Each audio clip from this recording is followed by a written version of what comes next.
Hello guys, welcome to RP academy. तो दोस्तों, अपन लोग कर रहे थे, हमारा module A B C complete हो चुका है अभी, राइट। अभी हम लोग कर रहे हैं एबीएफएम का मॉड्यूल डी।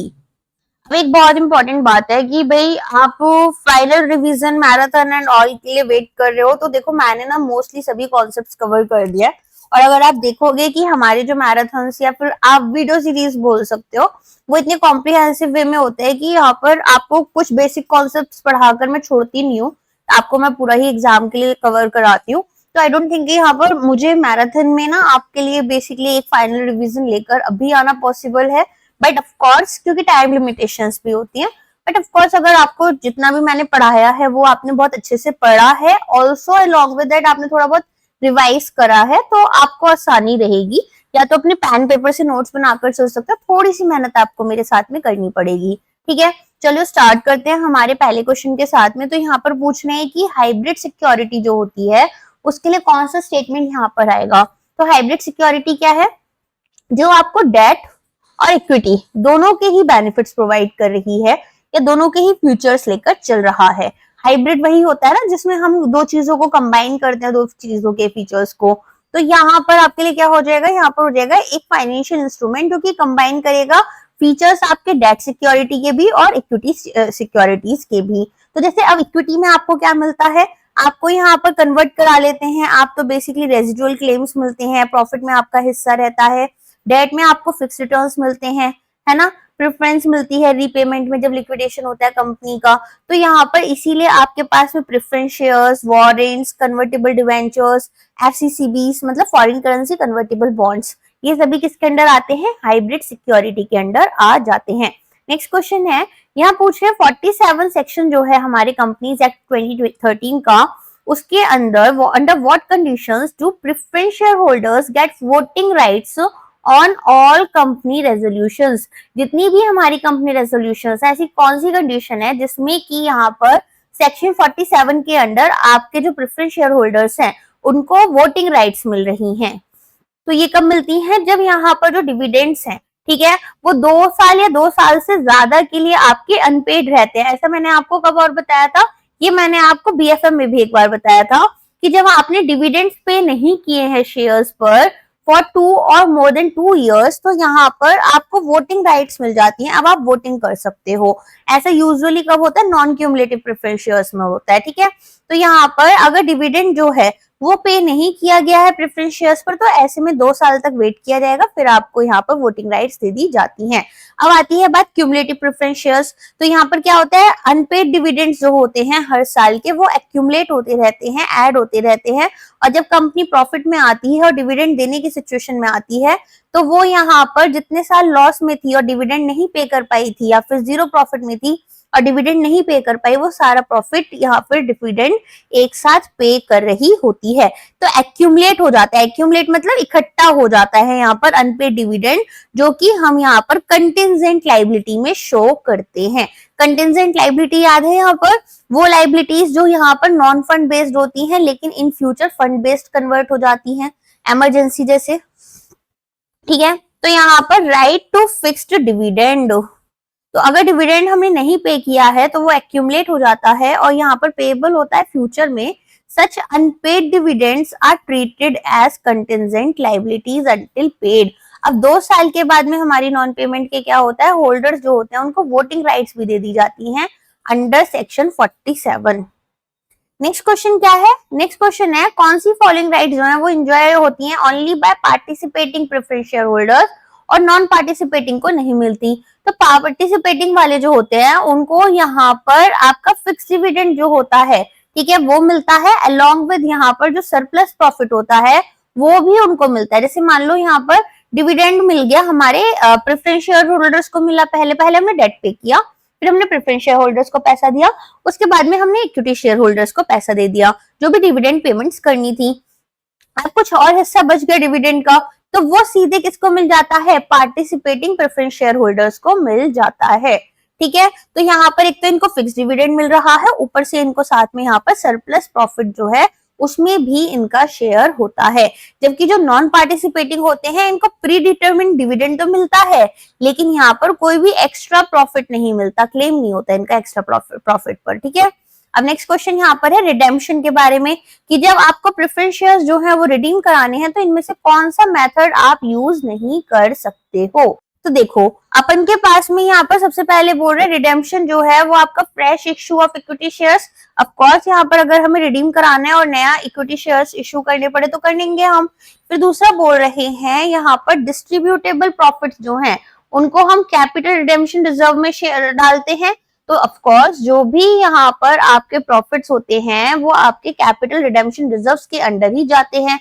तीसरा बोल रहे हैं शेयर प्रीमियम अकाउंट से डायरेक्टली यहाँ पर रिडीम होते हैं, नहीं, कैपिटल रिडेम्पशन रिजर्व से होते हैं, शेयर प्रीमियम अकाउंट से नहीं होते। तो यही आपका आंसर हो जाएगा क्योंकि नॉट अलाउड आपसे पूछा है। Redemption from proceeds of issue fresh issue of preference shares, तो ये भी आपका हो सकता है। ठीक है, तो यहाँ पर सेक्शन 55 जो है कंपनीज एक्ट का वो प्रोहिबिट कर रहा है direct redemption of preference shares. कहां से? सिक्योरिटीज प्रीमियम अकाउंट से, except for premium on redemption.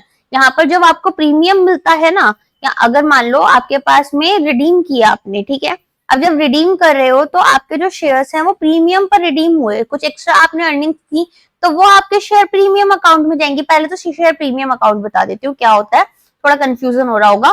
देखो जब हमारा फेस वैल्यू, मान लो जो शेयर था कंपनी ने बोला उसका फेस वैल्यू जो है वो 10 रुपए है, जब कंपनी शुरू हुई हमने तब से 10 रुपीज रखा है।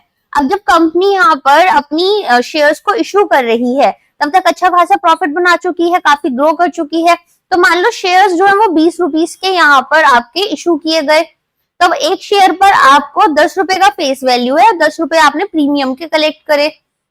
तो ऐसी सिचुएशन में ये जो बचे हुए 10 रुपए ना प्रीमियम वाले, ये जाते हैं शेयर प्रीमियम में। ठीक है, तो ये हमारे पास में क्या होता है, ये जाता है शेयर कैपिटल में, शेयर कैपिटल अकाउंट में जाता है ये, और ये जाता है शेयर प्रीमियम अकाउंट में। तो ये जो शेयर प्रीमियम अकाउंट है इसमें हमारे सिर्फ और सिर्फ जो प्रीमियम वाला रिडेम्पशन हुआ है वही पैसा जाता है, बाकी नहीं जाता।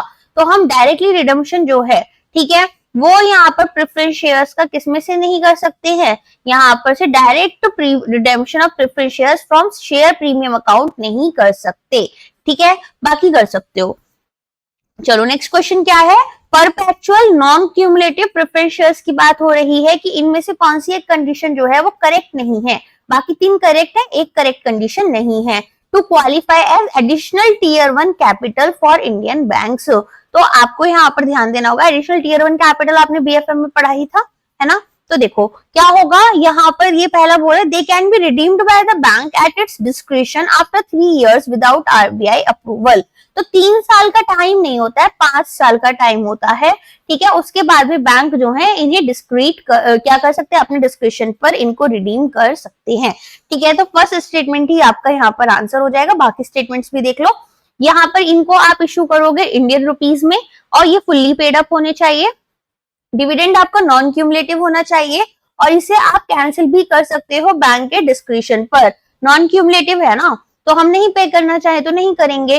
दे should absorb principal losses at pre specified trigger point, जो भी यहाँ पर प्रिंसिपल का लॉस हो रहा है वो आपका कैसे होना चाहिए, वो आप एब्जॉर्ब खुद से कर लोगे, जो भी यहाँ पर हमने पहले से एक ट्रिगर पॉइंट आपका बता रखा है। तो पीएनसीपीएस जो होते हैं वो एडिशनली इंपॉर्टेंट क्वेश्चन है, इसे थोड़ा ध्यान से समझना। ठीक है, क्वेश्चन आएगा इस पर से।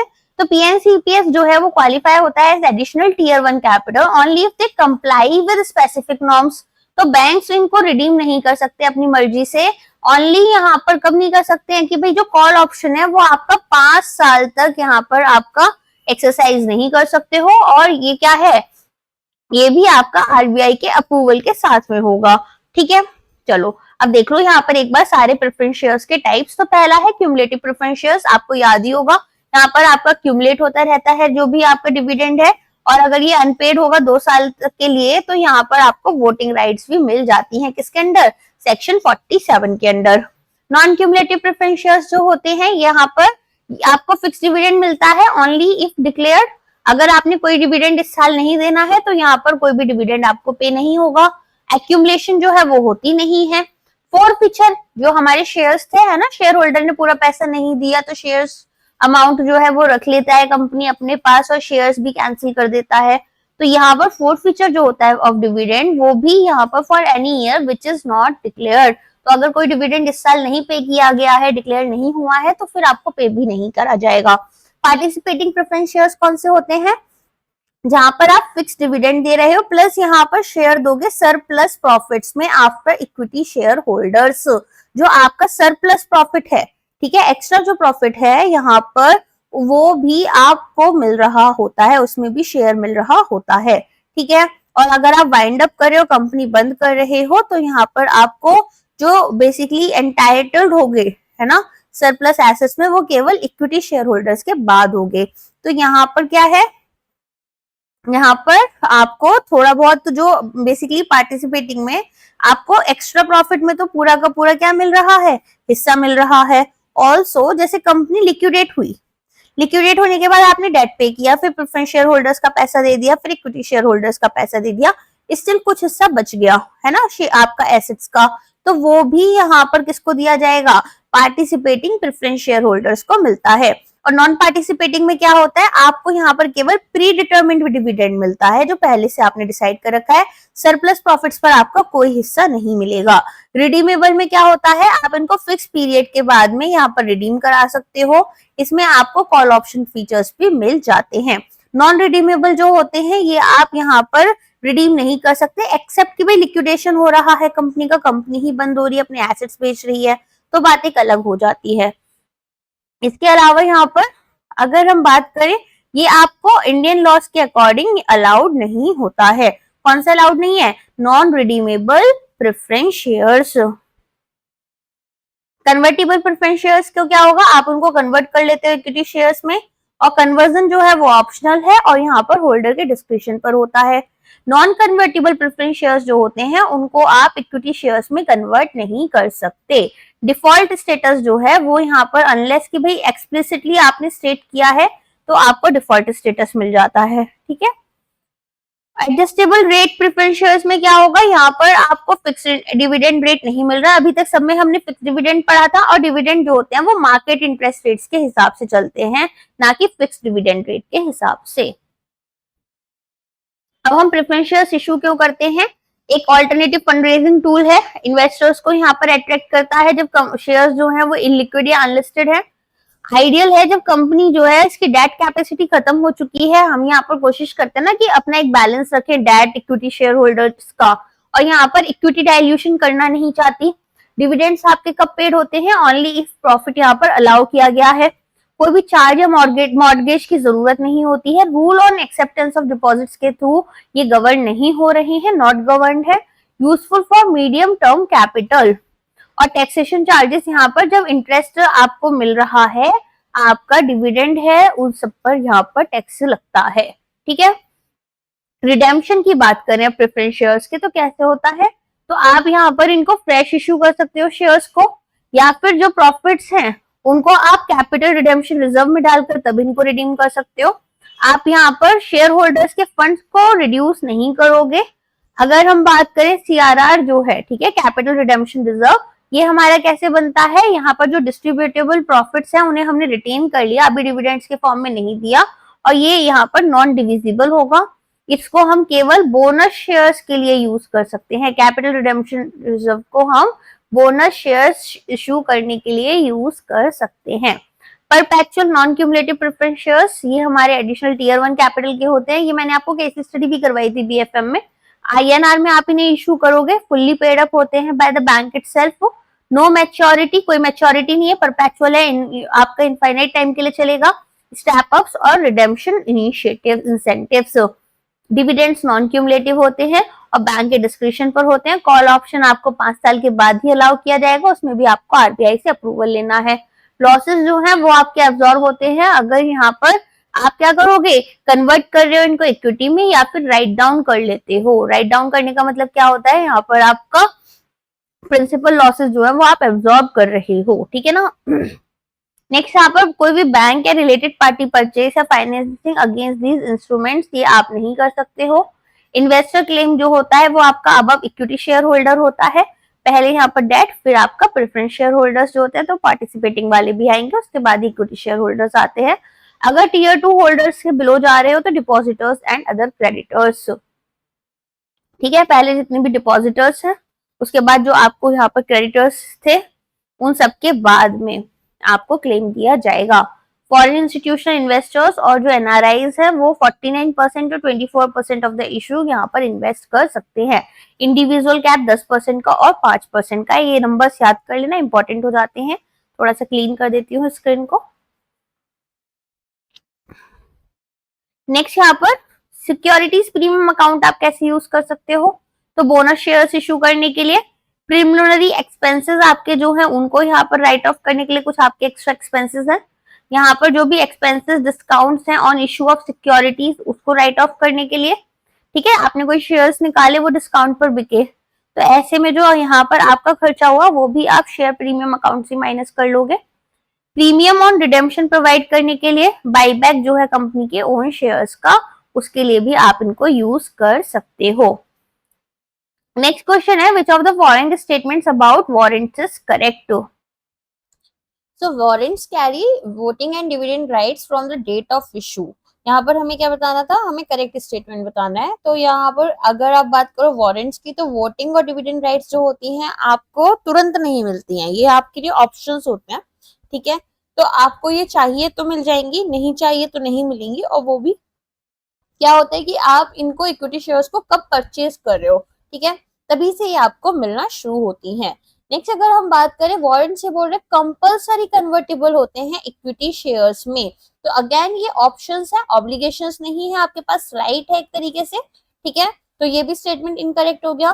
तीसरा बोल रहा है वारंट्स आपको होल्डर जो है उनको एक राइट दे रहे हैं, ऑब्लिगेशन नहीं है कि आप इक्विटी शेयर्स को बाई करो at a pre determined price. तो ये हमारा करेक्ट आंसर हो जाएगा। नेक्स्ट क्वेश्चन है, सेबी रेगुलेशंस के अकॉर्डिंग व्हाट हैपेंस, क्या होता है जब यहाँ पर 25% अपफ्रंट पेमेंट जो है वो हम प्रेफरेंशियल अलॉटमेंट ऑफ वारंट्स के लिए कर देते हैं, और ये जो वारंट्स हैं ये एक्सरसाइज नहीं होते हैं वैलिडिटी पीरियड में।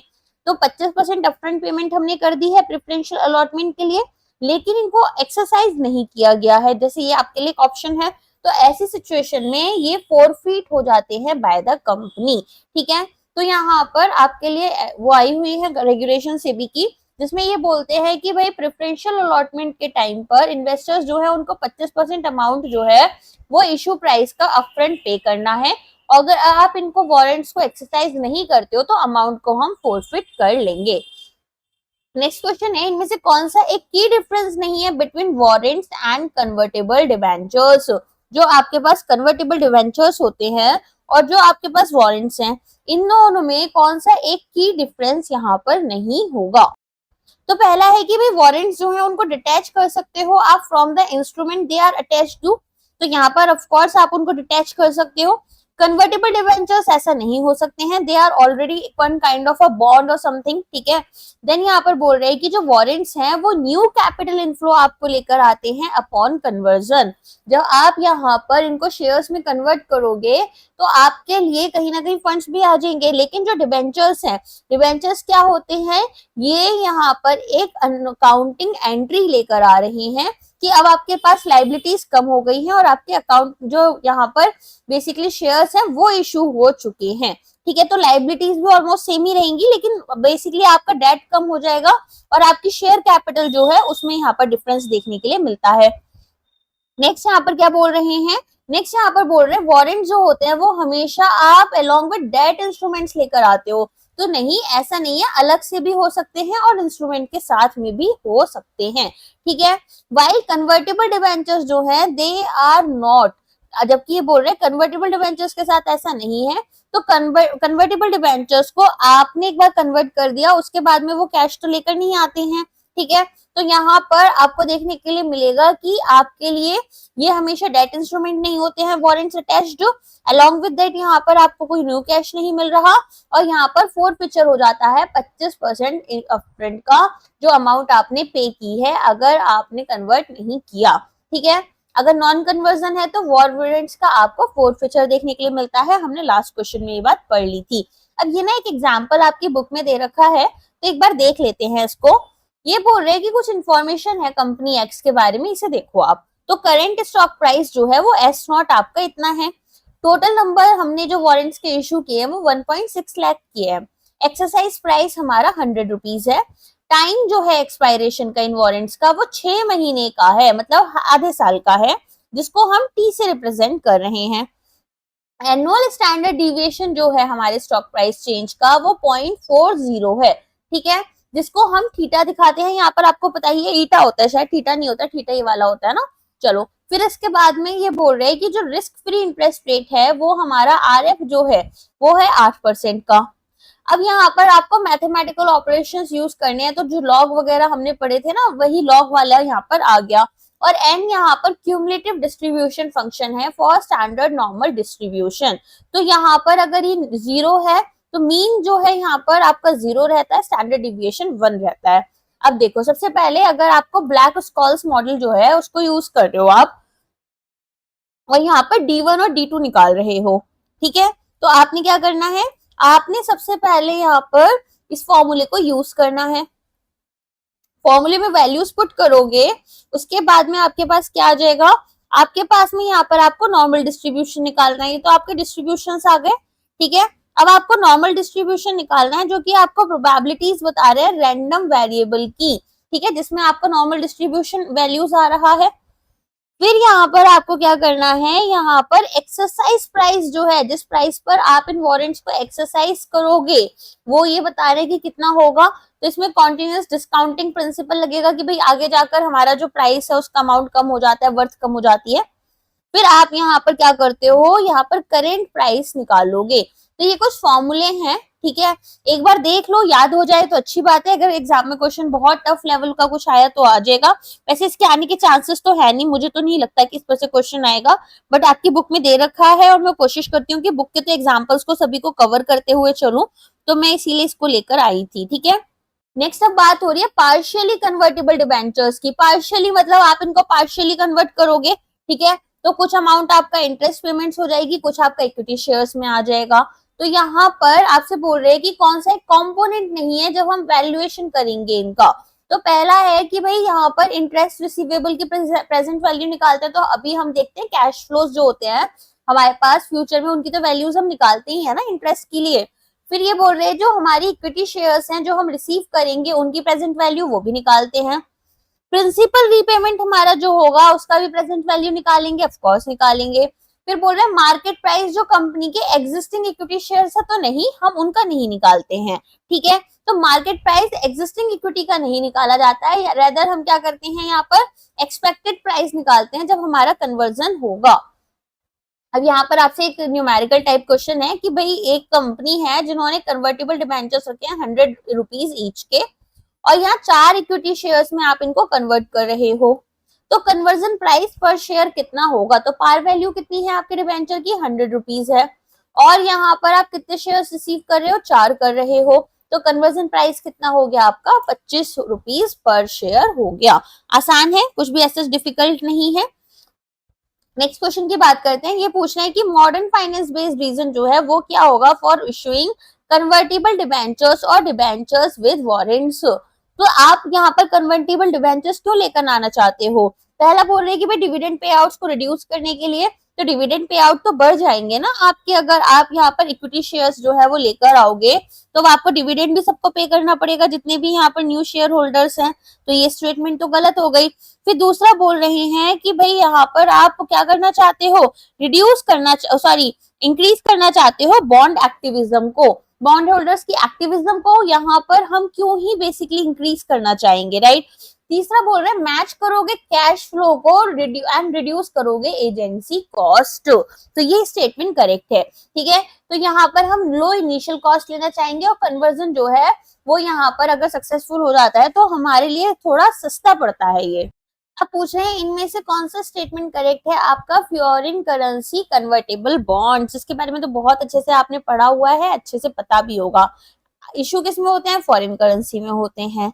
हाई कूपन रेट्स होते हैं, नहीं, यहाँ पर हमारे कैसे होते हैं, लो कूपन रेट्स होते हैं, तभी तो हमारे जो यहाँ पर हम इन्हें इशू करना चाहेंगे ना, हमें फॉरेन इन्वेस्टर्स को थोड़ी पैसा देना है, खुद के पास रखना है ना।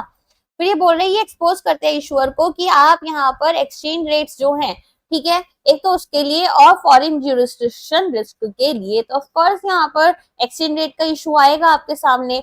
तो ये बोल रहे आपके पास मैंडेट होता है कि आप इन्हें कन्वर्ट करोगे इक्विटीज में। ऐसा जरूरी नहीं है, आप कर सकते हो, करना चाहते हो तो ठीक है।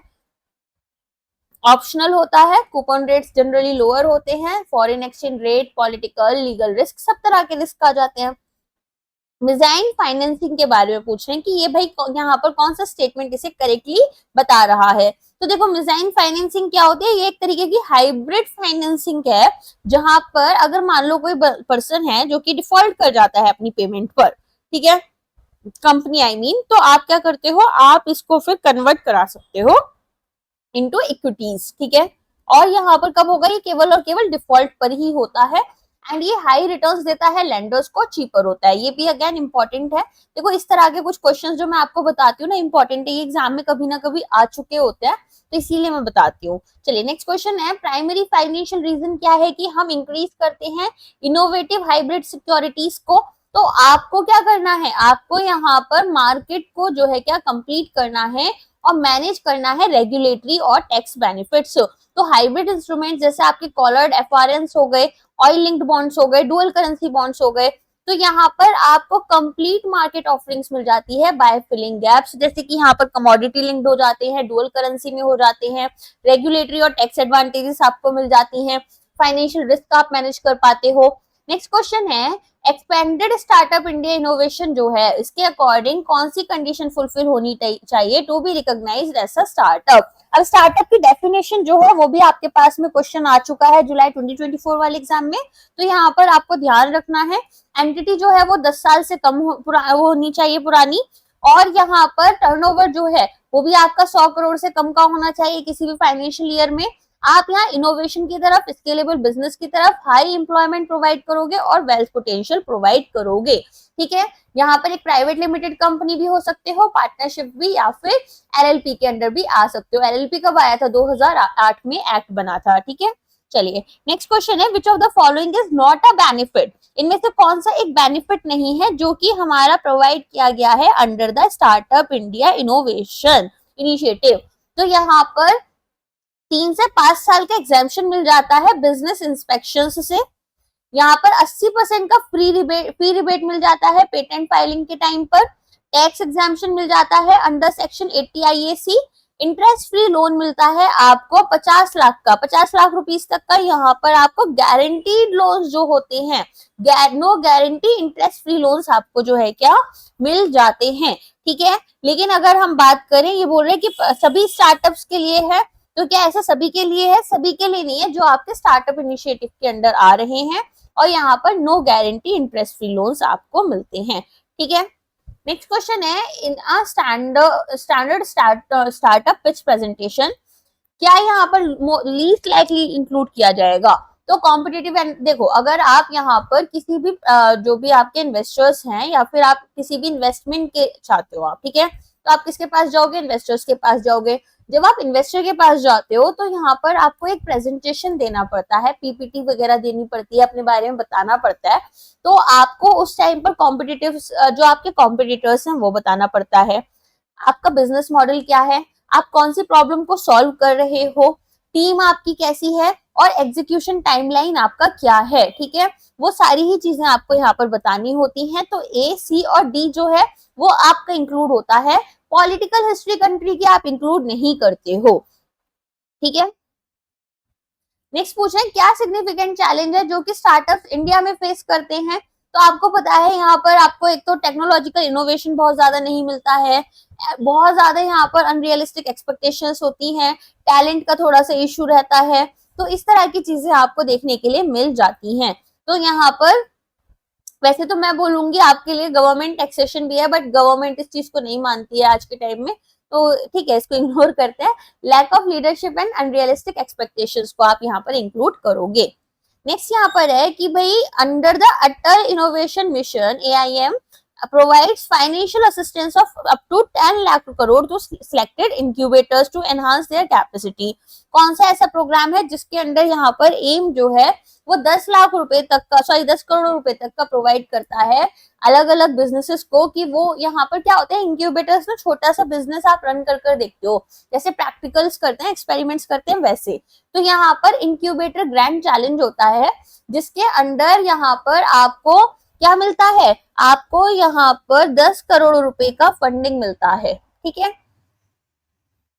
तो इंक्यूबेशन कैपेसिटी को इनहांस करने के लिए और इन सब रीजंस की वजह से ये है। यहाँ पर जो डेटा है वो 2021 का दे रखा है बुक में, 2025 वाला आप चाहो तो एक बार रीड कर लेना, वैसे ऐसा क्वेश्चन आना मुश्किल है। ठीक है, चलो नेक्स्ट क्वेश्चन है, स्टार्टअप इंडिया प्रोग्राम जो है ये आइडेंटिफाई करता है entrepreneur talent in tier 2 and tier 3 cities. तो यहाँ पर मोबाइल वैन्स और बूट कैंप्स यूज करते हैं ये। तो पूछे किस स्टार्टअप इंडिया प्रोग्राम के अंडर ये ऐसा करते हैं, तो स्टार्टअप इंडिया यात्रा जो है वो इसका करेक्ट आंसर होगा। स्टार्टअप इंडिया यात्रा जो है वो एक ग्रास रूट आउटरीच प्रोग्राम है जो कि यहाँ पर प्रमोट करने के लिए एंटरप्रेन्योरशिप इंडिया की नॉन मेट्रो सिटीज में लेकर आया गया। यहाँ पर आपको मोबाइल वैन्स मिलती हैं जो कि यहाँ पर अलग अलग स्टेट्स में ट्रैवल करती हैं और इनोवेटिव बिजनेस आइडियाज को कलेक्ट करती हैं। मैंने तो कभी देखी नहीं है, लेकिन हाँ गवर्नमेंट ने स्टार्ट किया है तो हम बोल सकते हैं कि ऐसा चल रहा है। ठीक है, चलो अब बात करते हैं इंसॉल्वेंसी एंड बैंक्रप्सी कोड की। तो ये बोल रहे कि कितना टाइम लगता है एक स्टार्टअप को कि भाई वो यहाँ पर अपने ऑपरेशंस को वाइंड अप कर दे on a fast track basis if eligible. तो 90 दिन का टाइम यहाँ पर दिया जाता है। ठीक है, उनको फास्ट ट्रैक फॉर्म्स बोलते हैं by the ministry of corporate affairs, और वाइंडिंग प्रोसेस जो है वो 90 दिन में कंप्लीट करने की कोशिश की जाती है। यूजुअली जो आईबीसी कोड होता है उसमें आपको याद होगा रेजोल्यूशन प्लान जो होता है वो आपका 180 डेज का होता है ना, आरपी जो बोलते थे हम लोग, बीएफएम में हमने इसको काफी अच्छे से पढ़ा हुआ था। तो यहाँ पर इंसॉल्वेंसी प्रोफेशनल्स जो होते हैं वो कंपनी के ऑपरेशंस को टेक ओवर करते हैं, इसके एसेट्स को बेचते हैं, और जो क्रेडिटर्स हैं उनको 6 महीने के अंदर अंदर पैसा जो है वो वापस देने की कोशिश करते हैं। ये बात कर रहे हैं विंग प्रोग्राम की, तो विंग प्रोग्राम यहाँ पर किसके लिए बना है, ये बना है विमेन लेड बिजनेसेस के लिए। ठीक है, जो विमेन यहाँ पर बिजनेसेस चला रही हैं। तो विंग क्या फुल फॉर्म क्या है, विमेन कैपेसिटी डेवलपमेंट प्रोग्राम, एक डेडिकेटेड प्लेटफॉर्म है विमेन एंटरप्रेन्योर्स के लिए अंडर स्टार्टअप इंडिया। ठीक है, अब यहाँ पर आपको कुछ कुछ और इन्फॉर्मेशन दे रखी है कि भाई यहाँ पर 2021 तक इतना इतना हो चुका था, ये इतना इंपॉर्टेंट नहीं है, लेकिन प्रोग्राम में आपके ट्रेनिंग मेंटरिंग आ जाता है, आप इक्विटी और डेट फंडिंग प्रोवाइड करते हो, वर्चुअल इंक्यूबेशन प्रोग्राम है यहाँ पर टेक स्टार्टअप्स के लिए, और dedicated startup India hub page है हमारे फीमेल फाउंडर्स के लिए।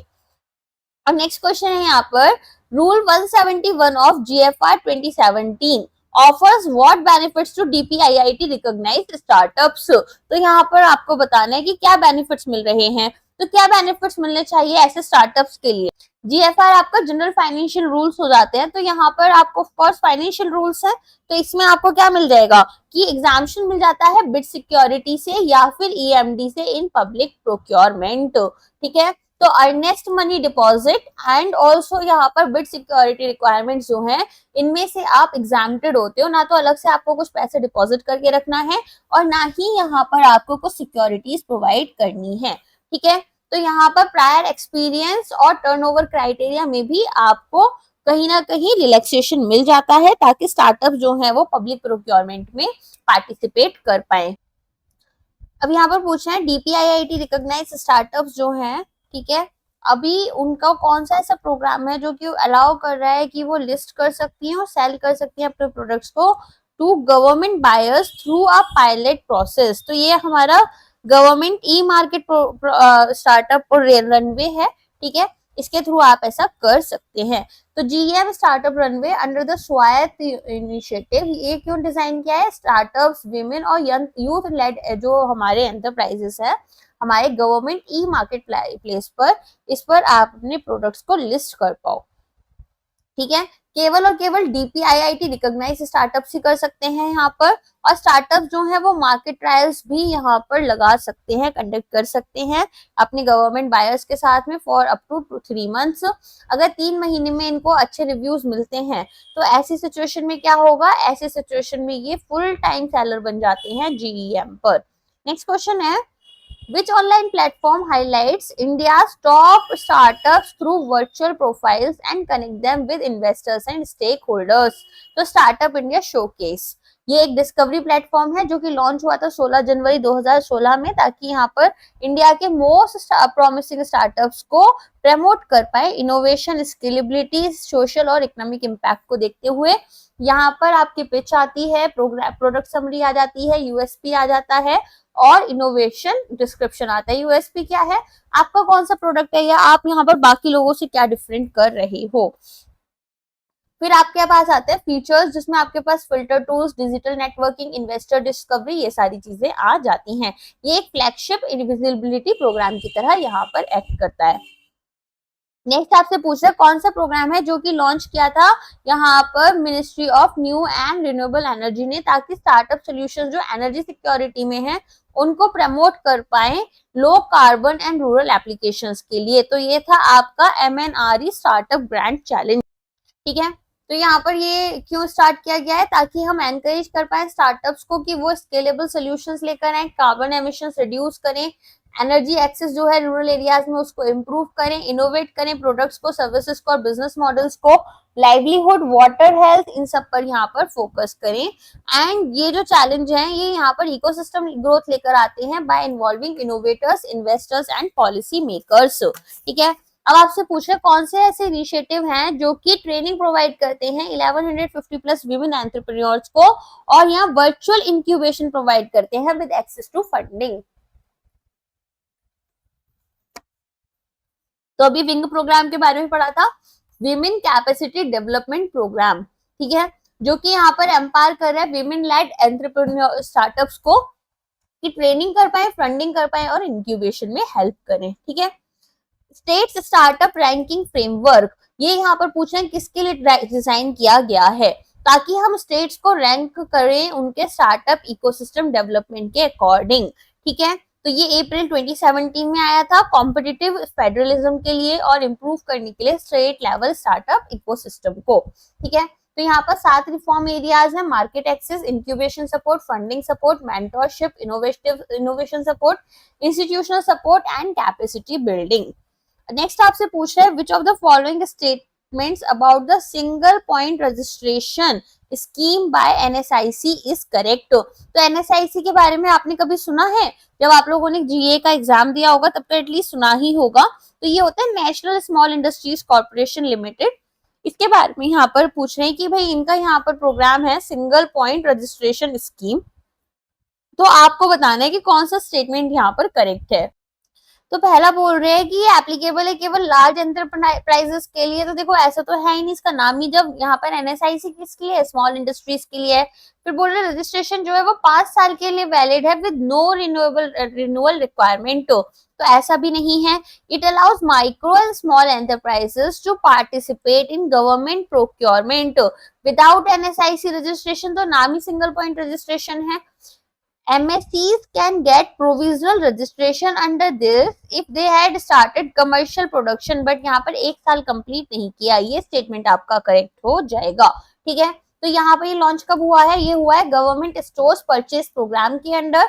एलिजिबिलिटी क्या है, यहाँ पर आपके उद्योग आधार जो हैं या फिर EM पार्ट 2 उनको यहाँ पर क्या मिलता है, कमर्शियल प्रोडक्शन वो स्टार्ट कर सकते हैं। अगर प्रोविजनल रजिस्ट्रेशन नंबर की बात करें तो जिन लोगों ने यहाँ पर अभी 1 साल कंप्लीट नहीं किया है उनको प्रोविजनल रजिस्ट्रेशन मिल जाता है। फुल रजिस्ट्रेशन के लिए आपको 2 साल कंप्लीट करने होते हैं। ठीक है, नेक्स्ट यहाँ पर section 80 IAC of income tax act के अंदर पूछा जा रहा है कि जो एलिजिबल स्टार्टअप्स हैं वो इनकम टैक्स एग्जम्पशंस कब ले सकते हैं। तो वो यहाँ पर 3 साल के लिए ले सकते हैं out of 10 years from incorporation. Okay, तो एनी 3 years जो भी वहां पर उनको लगता है। तो applicable for private limited LLP startups और रिकॉग्नाइज करते हैं DPIIT। फाइनेंस एक्ट 2021 के अंदर इनका जो टर्नओवर है वो अब यहाँ पर टर्नओवर लिमिट 100 करोड़ रुपीस हो चुकी है। एग्जामिशन जो है वो आप 3 कॉन्सिक्यूटिव असेसमेंट ईयर्स के लिए ले सकते हैं और ये आपके टैक्स बर्डन को रिड्यूस करने में हेल्प करती है। नेक्स्ट क्वेश्चन है section 556(2) of the income tax act aims to, ये क्या एम कर रहा है वो आपसे पूछ रहे हैं। तो ये ना टैक्स इवेजन से रिलेटेड होता है। यहाँ पर आपको क्या है कि भाई अगर शेयर सब्सक्रिप्शंस जो हैं इनको आप फेयर मार्केट वैल्यू से ज्यादा करा रहे हो ताकि आप यहाँ पर टैक्स इवेजन से खुद को बचा पाओ।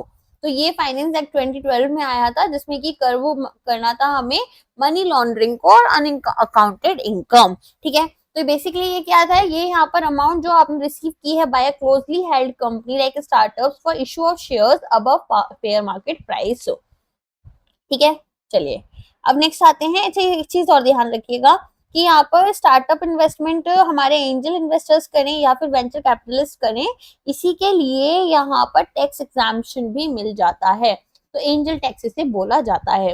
नेक्स्ट है भाई बजट 2020 रिफॉर्म आया था, जिसमें कि टैक्स लाइबिलिटी जो थी ईसॉप्स पर एलिजिबल स्टार्टअप्स के लिए, उसका क्या हुआ, तो ना यहाँ पर इसको डेफर कर दिया गया था अंटिल 5 years और एग्जिट सेल। ठीक है, विच एवर इज अर्लियर, या तो आप 5 साल के अंदर अंदर यहाँ पर क्या कर रहे हो, यहाँ पर एग्जिट या सेल कर दे रहे हो, या फिर आपका ये 5 साल कंप्लीट हो चुके हैं तो डेफर कर दिया था इसको, जो भी पहले आता है। तो बजट 2020 में बोला गया कि एम्प्लॉय स्टॉक ऑप्शन प्लान्स जो हैं, इनको यहाँ पर पहले ट्वाइस हम लोग टैक्स कर रहे थे, तो as a pre requisite at the time of exercise, और जब हमें कैपिटल गेन्स मिल रहे थे at the time of cell.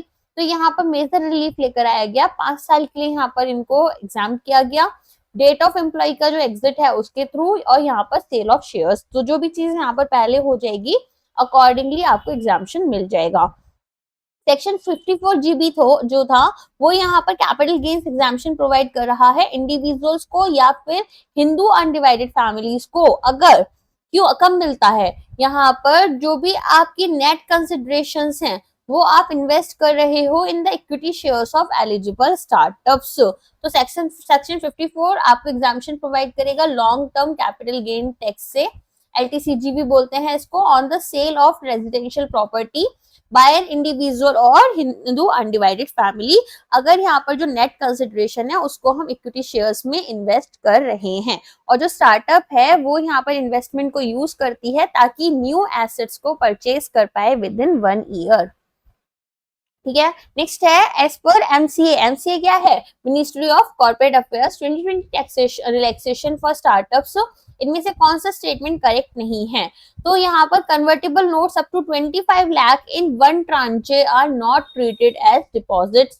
अगर आपने यहाँ पर कन्वर्टेबल नोट्स निकाले हैं 25 लाख के एक ट्रांच में, तो यहाँ पर उनको हम डिपॉजिट्स की तरह नहीं लेंगे, ये ट्रू है। Such convertible notes must be repayable or converted within 10 years। 10 दिन के अंदर अंदर आप इन्हें कन्वर्ट कर लेते हैं। 35% लिमिट के लिए बोल रहे हैं on deposits from members applies to all startups. तो 35% का लिमिट ना एक्चुअली इन्हीं स्टार्टअप्स पर नहीं लगता है। ठीक है, तो ये यहाँ पर इनकरेक्ट हो जाएगा, अगर ऐसे डिपॉजिट्स आप कर रहे हैं तो वो अलाउड नहीं होगा। These relaxations apply only to startups registered under DPIIT, तो ये बात करेक्ट होगी। तो एमसीए का नोटिफिकेशन आया था, 2 मेजर रिलैक्सेशंस प्रोवाइड किए गए। पहला था कि भाई 25 लाख रुपए तक का जो अमाउंट है या फिर इससे ज्यादा का, उसको अगर आप कन्वर्ट कर रहे हैं नोट्स में, ठीक है, तो उनको हम डिपॉजिट नहीं मानेंगे। और जो 35% का लिमिट है ऐसे डिपॉजिट्स पर फ्रॉम मेंबर्स, इसको हम एप्लीकेबल नहीं रखेंगे। नेक्स्ट आपसे बात करें startup India seed fund scheme, तो देखो इसको ना अभी अपन देख लेते हैं बहुत अच्छे से। क्यों बहुत अच्छे से, क्योंकि इस पर क्वेश्चन बार बार आता रहता है कि सीड फंड स्कीम है क्या और इसके अंदर होता क्या है। तो सीड का मतलब क्या होता है, जब हम सीड फंडिंग कर रहे हैं मतलब हम एकदम ही स्टार्टिंग से कर रहे हैं, तो फाइनेंशियल असिस्टेंस प्रोवाइड किया जाता है यहाँ पर। अब फाइनेंशियल असिस्टेंस यहाँ पर किसको प्रोवाइड किया जा रहा है, स्टार्टअप्स को देते हैं कि भाई यहाँ पर या तो उनका प्रूफ ऑफ कॉन्सेप्ट हो, या उनका कोई प्रोटोटाइप डेवलपमेंट हो, या फिर यहाँ पर प्रोडक्ट ट्रायल्स के लिए, मार्केट एंट्री के लिए और कमर्शियलाइजेशन के लिए।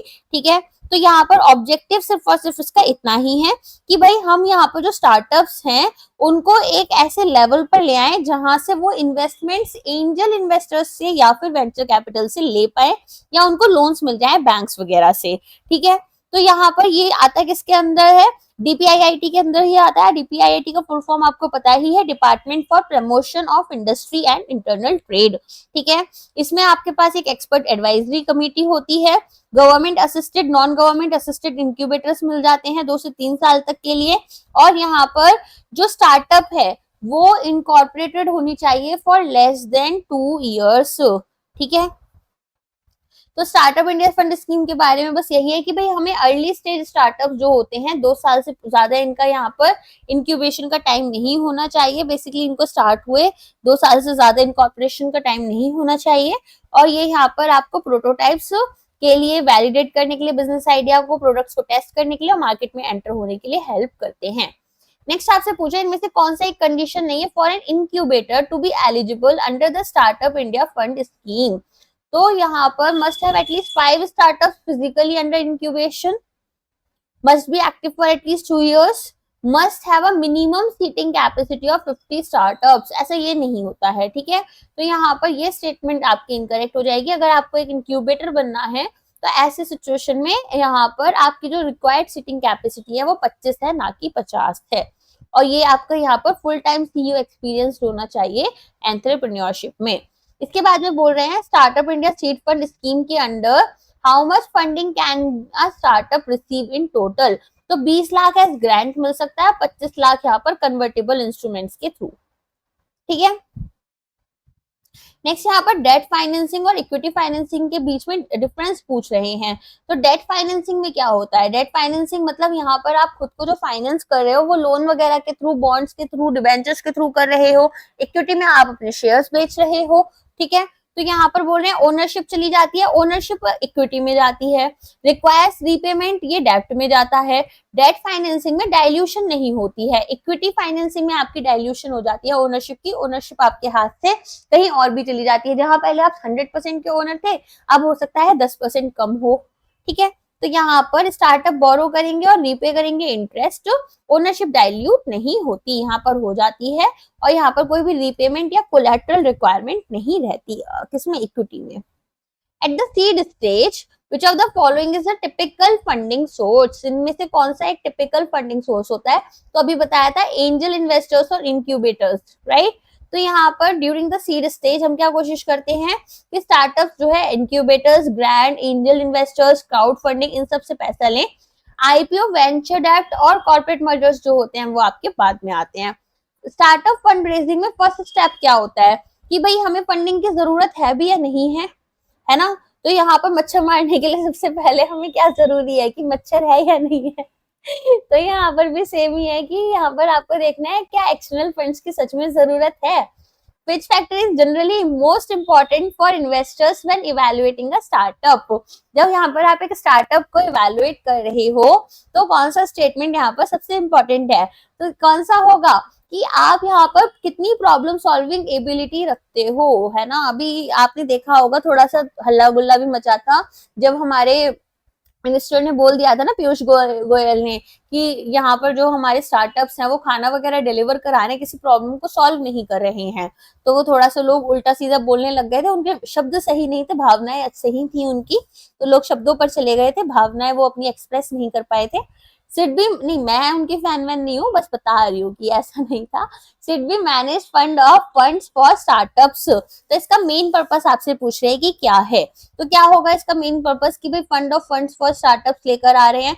डायरेक्टली इन्वेस्ट करना स्टार्टअप्स में नहीं, सीड ग्रांट्स प्रोवाइड करना इनक्यूबेटर्स को नहीं, यहाँ पर कैपिटल लेकर आते हैं अलग अलग ऑल्टरनेट इन्वेस्टमेंट फंड से, ताकि आप स्टार्टअप्स में फंड कर पाओ, ठीक है। तो डायरेक्टली इन्वेस्ट नहीं कर रहे हो, एक फंड बना रहे हो। वह फंड कैसे बना रहे हो?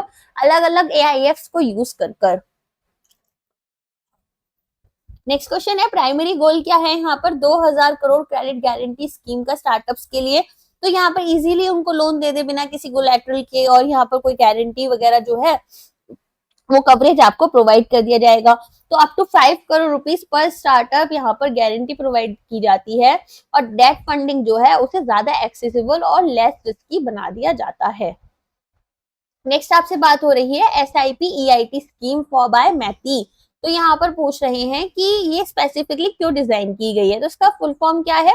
इसका फुल फॉर्म है support for international patent protection. Patents आपको पता ही है, जब हम कोई नया चीज बनाते हैं तो उसके लिए हम पेटेंट ले सकते हैं। हमारा एकदम नया आइडिया है तो इलेक्ट्रॉनिक्स में और IT में। तो यहाँ पर स्पेसिफिकली क्यों डिजाइन किया गया होगा? ताकि हम इंटरनेशनल पेटेंट फाइलिंग जो है उसको एनकरेज कर पाए।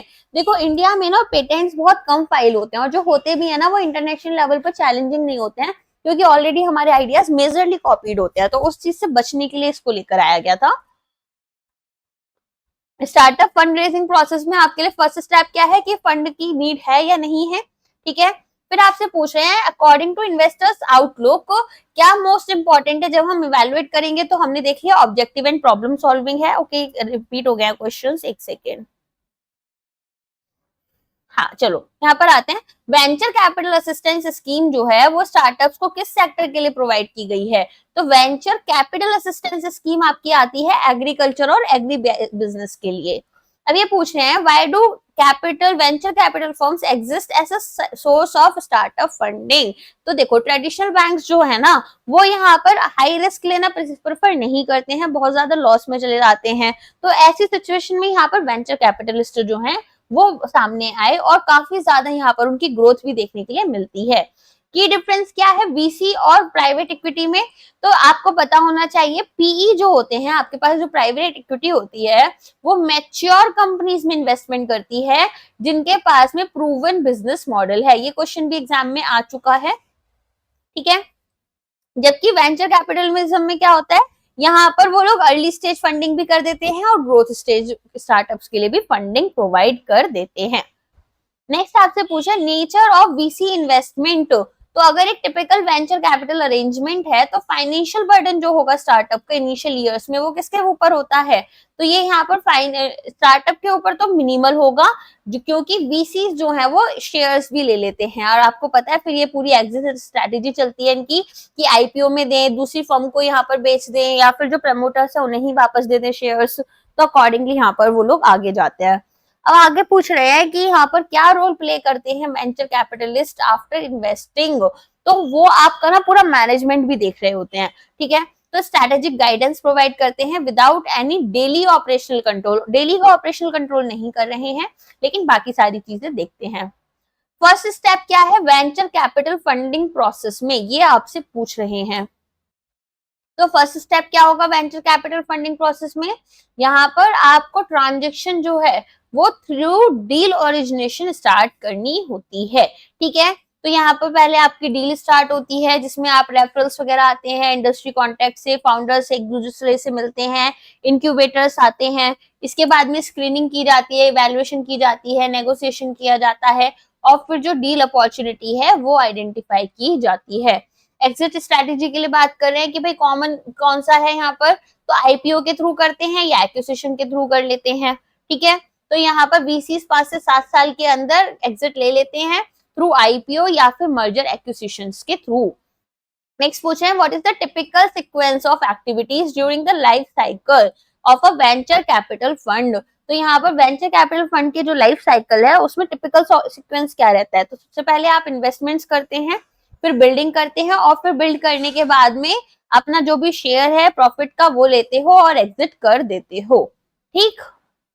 प्रिफर्ड इक्विटी एडवांटेज, तो वेंचर कैपिटलिस्ट जो होते हैं वो प्रीफर्ड इक्विटीज में क्यों यहाँ पर बेसिकली इन्वेस्ट करना पसंद करते हैं ताकि लिक्विडेशन के टाइम पर उनको प्रेफरेंस मिल जाए, ठीक है। नेक्स्ट आपसे पूछ रहे हैं कि what is the purpose of anti dilution clauses, this is important. तो एंटी डाइल्यूशन क्लॉजेस क्यों आए थे, तो ये बेसिकली इसलिए आए हैं ताकि यहाँ पर जो हमारे वीसीज हैं उनको डाउन राउंड से हम बचा पाए।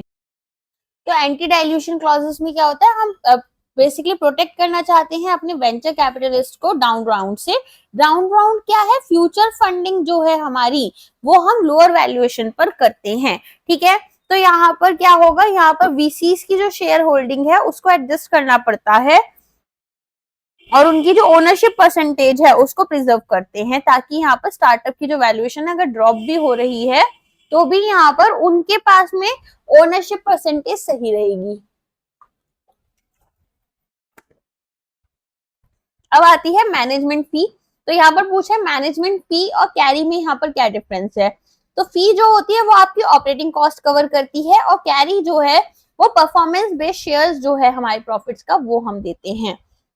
तो फिक्स्ड एनुअल कॉस्ट हमें पे करनी पड़ती है बाय एलपीज, क्यों करनी है, ताकि फंड ऑपरेशंस को कवर करने, सैलरीज को, रेंट्स को। और कैरी में क्या होता है, परफॉर्मेंस बेस्ड बोनस दिए जाते हैं टू जीपीज।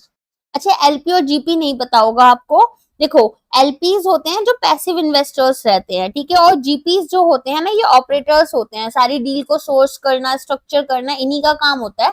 तो एलपीज ना यहाँ पर 20 से 80% तक आपको क्या करते हैं, टोटल इक्विटी में इनका कंट्रीब्यूशन रहता है। जबकि जो जीपीज होते हैं इनका 5 से 20% तक का ही यहाँ पर क्या होता है, कंट्रीब्यूशन होता है इक्विटी में। तो ये यहाँ पर जो एलपीज होते हैं ना आपके, एलपीज क्या करते हैं, एलपीज यहाँ पर जैसे कि हाई नेटवर्थ इंडिविजुअल्स हो गए, फैमिली हो गई, प्राइवेट इक्विटी, इन सब के थ्रू इन्वेस्टमेंट करते हैं। और यहाँ पर आपके पास प्रॉपर कंपनीज होती हैं, ठीक है। तो एलपी और जीपी भी आपके लिए थोड़ा सा इंपॉर्टेंट होता है। जीपी किसको बोलते हैं, जनरल पार्टनर्स। और एलपीज कौन होते हैं, आपके लिमिटेड पार्टनर्स, ठीक है।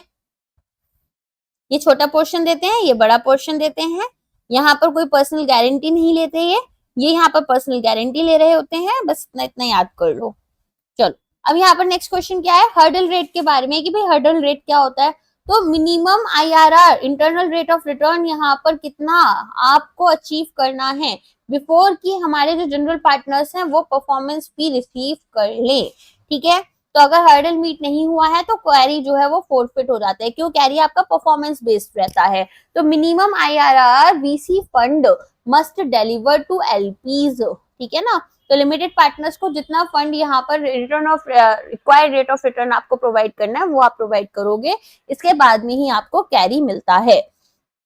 जब आप लिमिटेड पार्टनर्स के लिए पिचिंग कर रहे हो तो क्या 3 की एलिमेंट्स हैं जो कि यहाँ पर एक जीपी जो है, ठीक है, वो डिफाइन करेंगे फंड थीम में। अब ये जो राजन नाम लिखा हुआ था ना, एक्चुअली इसलिए था क्योंकि जो बुक है, बुक में आपको पूरी एक स्टोरी दे रखी है, बट अपन उसकी तरफ नहीं जाएंगे।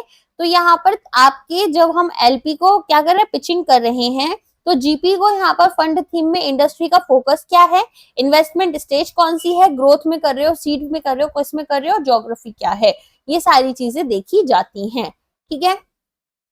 What does the power law imply for venture capital fund performance. तो पावर लॉ में आपका आता है कि भाई मेजोरिटी ऑफ रिटर्न्स जो हैं वो यहाँ पर कुछ फ्यू एक्सेप्शनल इन्वेस्टमेंट से ही आती हैं। तो हर एक आपको रिटर्न इन्वेस्टमेंट जो है रिटर्न्स नहीं देगी, कुछ होती है जो आपको बहुत ज्यादा रिटर्न्स देती हैं। तो आप वही देखोगे कि मेजोरिटी वहीं से आ रही है, रेस्ट जो होती है वो फेल कर जाती हैं। तो पावर लॉ के अंडर क्या होगा, यहाँ पर भी यही बात हो रही है कि मोस्ट स्टार्टअप जो हैं वो फेल कर जाते हैं या परफॉर्म नहीं कर पाते। नेक्स्ट पूछ रहे हैं, why do VCs target an annual return of 25 to 35% far higher than public equity और डेट। ये ज्यादा रिटर्न्स क्यों मांगते हैं आपसे, क्योंकि यहाँ पर हाई फेलियर रेट्स है। ये कब यहाँ पर फंड कर रहे हैं, जब आप एकदम बच्चे हो, छोटे से, है ना, छोटे बच्चे की कैपेबिलिटीज देखकर आप यहाँ पर कर रहे हो। पब्लिक इक्विटी कब करते हैं, जब यहाँ पर आप अपनी मेच्योर फॉर्म में हो, तो डिफरेंस बड़ा है ना। नेक्स्ट है, how do VCs protect themselves from downside risk. Downside risk से मतलब लॉस होने से अपने आप को कैसे बचा रहे हैं जब स्टार्टअप्स में इन्वेस्ट करते हैं। तो हमने देखा था प्रेफरेंस शेयर्स में ये इन्वेस्ट करते हैं, है ना। तो preferred equity and anti dilution rights के थ्रू। नेक्स्ट आपसे पूछ रहे हैं कि टिपिकल प्राइवेट इक्विटी फंड में किसके पास में लिमिटेड लाइबिलिटी होती है और कंट्रीब्यूट करते हैं मोस्ट ऑफ द कैपिटल। तो लिमिटेड पार्टनर्स जो हैं हमारे, ठीक है, लिमिटेड पार्टनर्स होते हैं, इनके पास में लिमिटेड लाइबिलिटी होती है और ये मोस्टली यहाँ पर कैपिटल जो है 20 से 80% आपका कंट्रीब्यूट करते हैं। और जनरल पार्टनर्स क्या करते हैं, ये यहाँ पर 5 से 20% तक का कर रहे होते हैं इक्विटी में। तो contribute around 99% of the capital and have limited liability, बाकी 1% करते हैं और मैनेज करते हैं with full liability. Distress funding, virtual financing जिसे बोलेंगे, ये हम तब यूज करते हैं जब प्राइवेट इक्विटी फर्म्स जो हैं वो स्ट्रगलिंग या बैंकरप्ट बिजनेसेस में इन्वेस्ट करती हैं, ठीक है। तो जब कोई बिजनेस है पूरी तरीके से फेल कर गया लेकिन इनका आइडिया अच्छा है, कुछ यहाँ पर गलतियां हो गई, अब इन्होंने प्राइवेट इक्विटी वालों ने क्या किया, इन्वेस्ट करो, बोलो दोबारा से स्टार्ट करो, बहुत अच्छा जाओगे, चिंता मत करो, हम हैं साथ में। तो ये बिजनेसेस जो है इनके पास वैल्यूएबल एसेट्स होते हैं लेकिन मिसमैनेज्ड होते हैं या बर्डन विद डेट होते हैं। तो क्या करोगे आप, पहले सेल ऑफ करोगे कुछ एसेट्स को ताकि क्विक रिटर्न मिल जाए, या फिर turn around the business by changing its operation, leadership और कॉस्ट स्ट्रक्चर। नेक्स्ट यहाँ पर आपके पास में आता है, which of the following is the major drawback of investing in private equity. Major drawback क्या है, तो यहाँ पर ready liquidity and market determined valuation जो है वो लैक कर रही होती है। तो सेकेंडरी मार्केट आपको नहीं मिलेगा, एग्जिट डिफिकल्ट होती है, वैल्यूएशन जो होती है वो यहाँ पर नेगोशिएशंस के अकॉर्डिंग होती है, और शेयर होल्डर की जो राइट्स हैं वो केस स्पेसिफिक रहेंगी। तो कंपनसेशन मॉडल में आपके पास 2% का एनुअल मैनेजमेंट फी आता है और 20% का परफॉर्मेंस फी आता है ना। मैनेजमेंट फी किसके पास जाता है? एलपीस के, और आपका ये किसके पास जाता है? जीपीस के। 2 and 20 मॉडल भी इसको कहते हैं, ये भी याद रखना। चलिए नेक्स्ट क्वेश्चन है, ये आपको याद हो गया है ना। 20% वाला आपका कब होता है? जब परफॉर्मेंस यहाँ पर आपकी अच्छी है तो परफॉर्मेंस के अकॉर्डिंग कैरी करते हैं। अगर यहाँ पर आपकी परफॉर्मेंस ही अच्छी नहीं है तो आप एनुअल मैनेजमेंट फी देते हो, कैरी आपका कैंसिल हो जाता है, फोरफिट कर लिया जाता है। नेक्स्ट आपसे पूछा है फर्स्ट लेवरेज बाई आउट जो है हिस्ट्री में, ठीक है, often regarded as origin of private equity was attributed to, किसके एट्रीब्यूट किया गया है? तो जेपी मॉर्गन ने यहाँ पर कार्नेज स्टील जो है इसको एक्वायर किया था, और यहाँ पर ही आपका लेवरेज बाय आउट हुआ था। ए ने यहाँ से लोन लिया बी से लोन लेकर क्या किया? सी में इन्वेस्ट करा उस पैसे को, और सी से यहाँ पर जो भी आपको रिटर्न्स मिले वो अगेन बी के पास में वापस कर दिए इंटरेस्ट के फॉर्म में। ये होता है आपका लेवरेज बाई आउट, है ना। तो यहाँ पर एक्विजिशन हुआ कंपनी का using a large portion of borrowed fund, जो आपने बोरो किया था, और जो डेट है वो यूजुअली सिक्योर्ड होता है अगेंस्ट एक्वायर्ड कंपनी के खुद के एसेट्स से, और आप इसे कहाँ करते हो? ट्रांसफर बैलेंस शीट में कर देते हो। नेक्स्ट यहाँ पर पूछ रहे हैं कि जब यहाँ पर बिजनेस को इम्प्रूव करा, है ना, तो फर्म जो है एग्जिट कर देती है अपना यहाँ पर शेयर्स को सेल कर दूसरे बायर को, या फिर एक आईपीओ लॉन्च करती है, तो यहाँ पर प्रॉफिट बना लेती है, ठीक है। नेक्स्ट पूछ रहे हैं under which regulatory framework are, ये क्वेश्चन नहीं था, ये स्टेटमेंट ही था, are private equity funds registered in India. तो प्राइवेट इक्विटी फंड्स आते हैं आपके SEBI alternate investment fund regulation 2012 के अंडर, ठीक है। तो या तो आप ट्रस्ट हो सकते हो, कंपनीज हो सकते हो, या एलएलपीज हो सकते हो। अब ये जो रेगुलेशंस हैं ये रिप्लेस कर चुकी हैं हमारे सेबी के वेंचर कैपिटल फंड रेगुलेशन को, जो 1996 में आए थे। और एआईएफ रेगुलेशन जो है वो ऑल्टरनेटिव इन्वेस्टमेंट फंड को कैसे बताती है कि प्राइवेटली पूल्ड इन्वेस्टमेंट व्हीकल्स हैं जो कि कलेक्ट करेंगे फंड यहाँ पर सोफिस्टिकेटेड इन्वेस्टर्स से, और इन्वेस्ट करेंगे अपनी खुद की जो भी डिफाइंड पॉलिसी है उसके अकॉर्डिंग। तो एक प्राइवेट इक्विटी फंड जो है इन्वेस्ट कर रहा है डिस्ट्रेस्ड एसेट्स में या फिर अनलिस्टेड इक्विटी में, और यहाँ पर लेवरेज जो है वो बिलोंग किसको करता है यहाँ पर, and does not undertake leverage, leverage यहाँ पर नहीं ले रहे हैं। तो ये कौन सी ऑल्टरनेट इन्वेस्टमेंट फंड कैटेगरी में आएगा? ये आएगा आपका कैटेगरी 2 में। अब 3 कैटेगरीज होती हैं। पहली कैटेगरी बोलती है कि सोशली इकोनॉमिकली डिजायरेबल सेक्टर्स जो हैं, ठीक है, आप इनमें यहाँ पर फोकस करोगे, वेंचर कैपिटल, एंजल फंड और सोशल वेंचर फंड्स आ जाएंगे इसमें। कैटेगरी 2 में आपके private equity funds, real estate funds, distressed asset funds, ये सब आते हैं जो लेवरेज को नहीं यूज कर रहे। तीसरे में आप कॉम्प्लेक्स ट्रेडिंग स्ट्रेटेजीज को यूज करते हो जिसमें कि आप लेवरेज लेकर चलते हैं।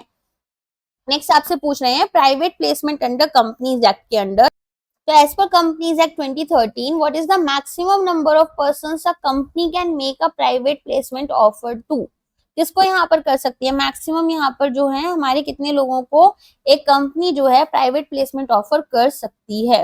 तो प्राइवेट के लिए ना आपको याद रखना है 2 से 200 लोग होते हैं, ठीक है, और पब्लिक के लिए 7 से अनलिमिटेड होते हैं। तो ऐसे कर याद कर लो, प्राइवेट कंपनी जो है वो कैपिटल यहाँ पर प्राइवेट प्लेसमेंट से ले सकती है, मैक्सिमम 200 लोग हो सकते हैं। एक्सक्लूजन यहाँ पर क्वालिफाइड इंस्टीट्यूशनल बायर्स को मिलता है, और एम्प्लॉयज जो आपके ईसॉप के अंडर आते हैं, ठीक है, उनको हम 200% की लिमिट में नहीं लेते। एम्प्लॉयज तो क्योंकि आपके यहाँ काम कर रहे हैं, आप उनसे कम सैलरी दे रहे हो तो उनको इसलिए उनको इक्विटीज दे रहे हैं, है ना। नेक्स्ट पूछ रहे हैं which of the following correctly represents the initial stage of a typical private equity transaction in India.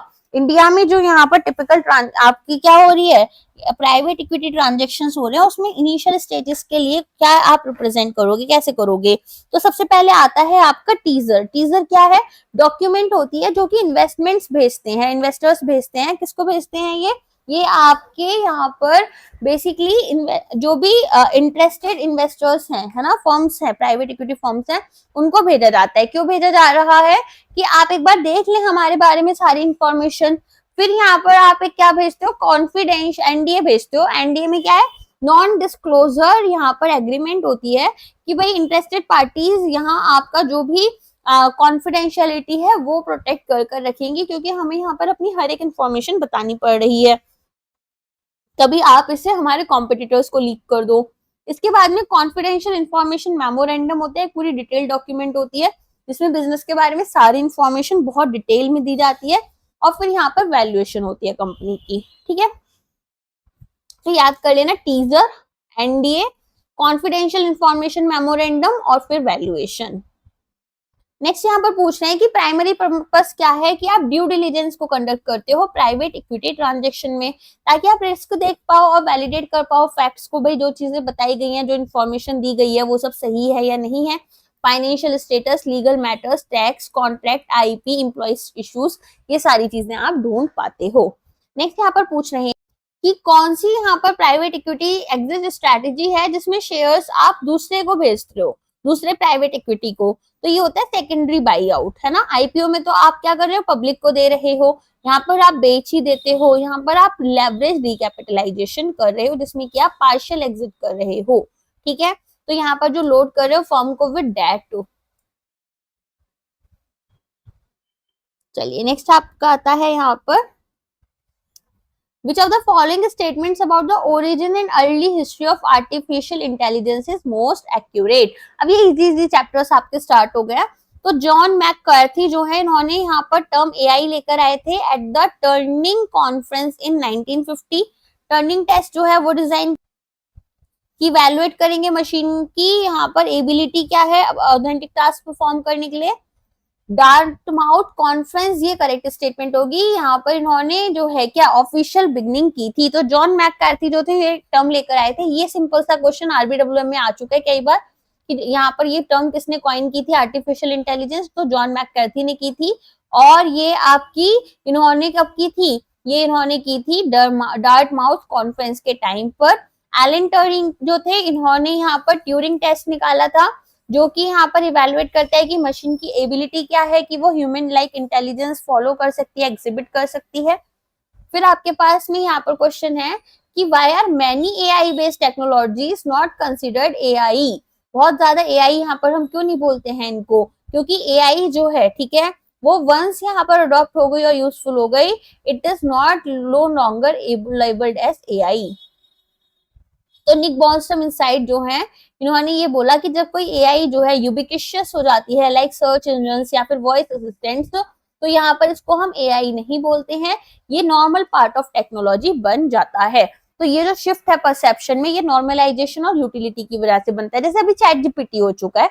अब नेक्स्ट क्वेश्चन बोल रहे हैं प्राइमरी पर्पस क्या है गूगल के कुबेर फ्लो पाइपलाइन सिस्टम्स का, to orchestrate end to end containerised machine learning workflows. तो कुबर देखो ये ना इंपॉर्टेंट है, इस पर से क्वेश्चन आपका आ चुका है, आई थिंक आज से 1 साल पहले आया था।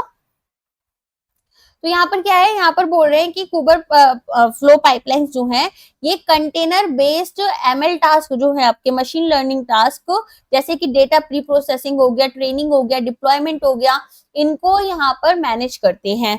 तो ये यहाँ पर मशीन लर्निंग वर्कफ्लो ऑर्केस्ट्रेशन को स्केलेबल और रिपीटेबल मैनर में प्रपोज करते हैं, यूज करते हैं। ठीक है, चलिए फर्स्ट यहाँ पर आपका बोल रहे हैं कि ह्यूमन लाइक स्पीच रिकॉग्निशन कौन करता है, तो वो गूगल ड्यूप्लेक्स करता है। बी यहाँ पर है कि भाई सर्च रिजल्ट्स जो हैं उनको रैंकिंग करता है, तो एसईओ आपका रैंक ब्रेन है, ये सब करते हैं। और यहाँ पर डी जो है कि holding phone calls using duplex based authentication, ये आपका कौन करता है, होल्ड फॉर मी करता है। तो अलग अलग एप्लीकेशन है, अलग अलग उनके आपको रूल्स यहाँ पर बता रखे हैं कि कौन क्या कर रहा है। नेक्स्ट आपसे पूछा है इनमें से कौन सा एक डायरेक्ट बेनिफिट नहीं है, किसका डायरेक्ट बेनिफिट नहीं है, यहाँ पर जो आप चैटबॉट्स यूज कर रहे हो। तो प्रेशर कस्टमर सपोर्ट चैनल पर कम हो गया, हाँ। ऑटोमेट कर देता है routine task like balance check, ठीक है। डुप्लीकेट डिटेक्ट करता है complex credit card fraud patterns, नहीं। चैटबॉट केवल बातें बनाने के लिए होता है हमारे पास में।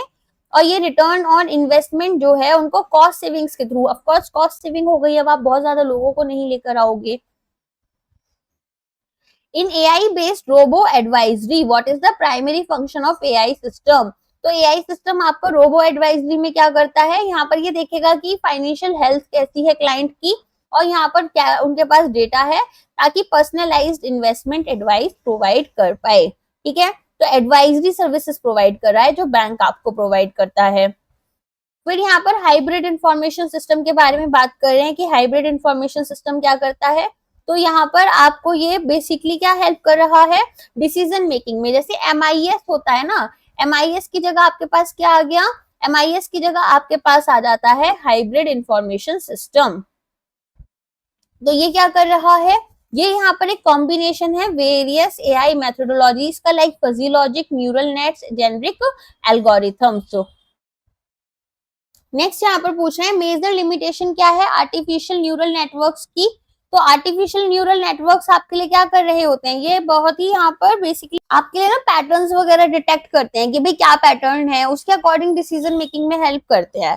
तो यहाँ पर आप जैसे आपका खुद का दिमाग है ना, अगर 3 बार आप मान लो, 3 बार आप गर्म पानी की तरफ गए और तीनों बार जल गए, तो चौथी बार ना आपका ब्रेन आपको जाते जाते वहीं पर एक फियर बिठा देता है मन में कि भाई ये चीज हो सकती है।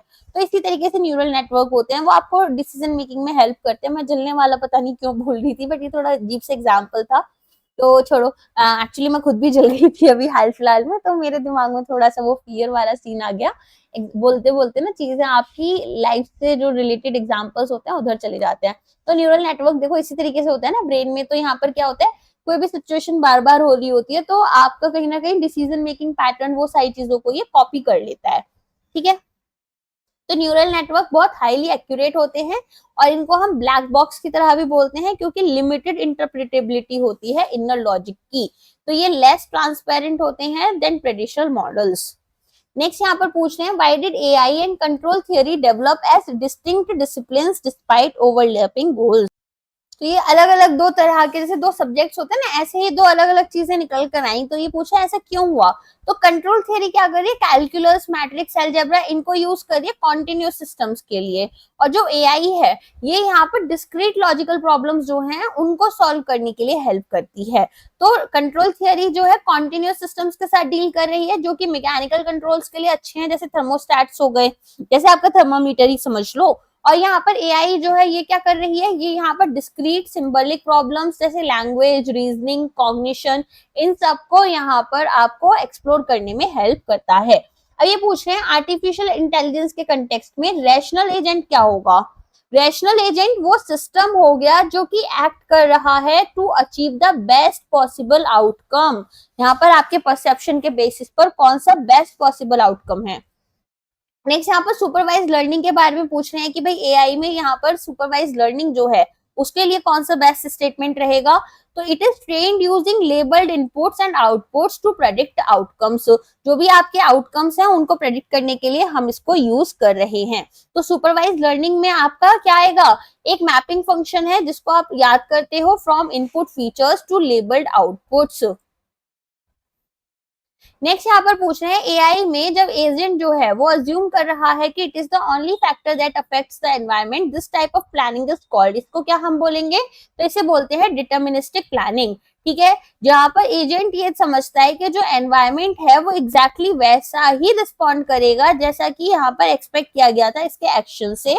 तो प्रेडिक्शन बहुत सिंप्लीफाई हो गया, आप चीजें प्रेडिक्ट आसानी से कर पा रहे हो, डिटर्मिन कर रहे हो कि आगे क्या होगा आसानी से। सर्च टेक्निक्स की बात करें तो प्राइमरी रोल ह्यूरिस्टिक्स का पूछा है इन एआई सर्च एल्गोरिथम। जो एआई सर्च एल्गोरिथम है उसमें ह्यूरिस्टिक क्या होता है, ये इंपॉर्टेंट है अगेन ह्यूरिस्टिक्स, तो ये भी देख लेना ध्यान से। तो यहाँ पर आप क्या करते हो, अपनी जो सर्च है ठीक है उसको सॉल्यूशंस की तरफ लेकर जाते हो और एफर्ट्स को रिड्यूस करने की बात करते हो। तो ये रूल ऑफ थंब है जो कि यहाँ पर सर्च स्पेस को प्रूव करते हैं, यूज करते हैं। कैसे 100% यूज करें, by focusing only on more promising paths, specially useful in large और कॉम्प्लेक्स प्रॉब्लम सॉल्विंग एनवायरमेंट्स।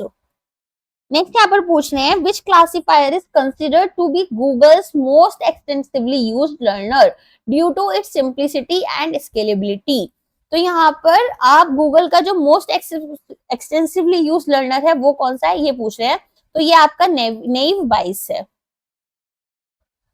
तो ये टेक्स्ट क्लासिफिकेशन करने के लिए काम आता है, स्पैम डिटेक्शन करता है, क्योंकि सिंपल, फास्ट और handles large scale data efficiently. जैसे आपके पास मेल्स वगैरह आते हैं, तो स्पैम मेल कौन चेक कर रहा है आपके लिए? नेव बेस यूज कर कर आप चेक कर रहे हो।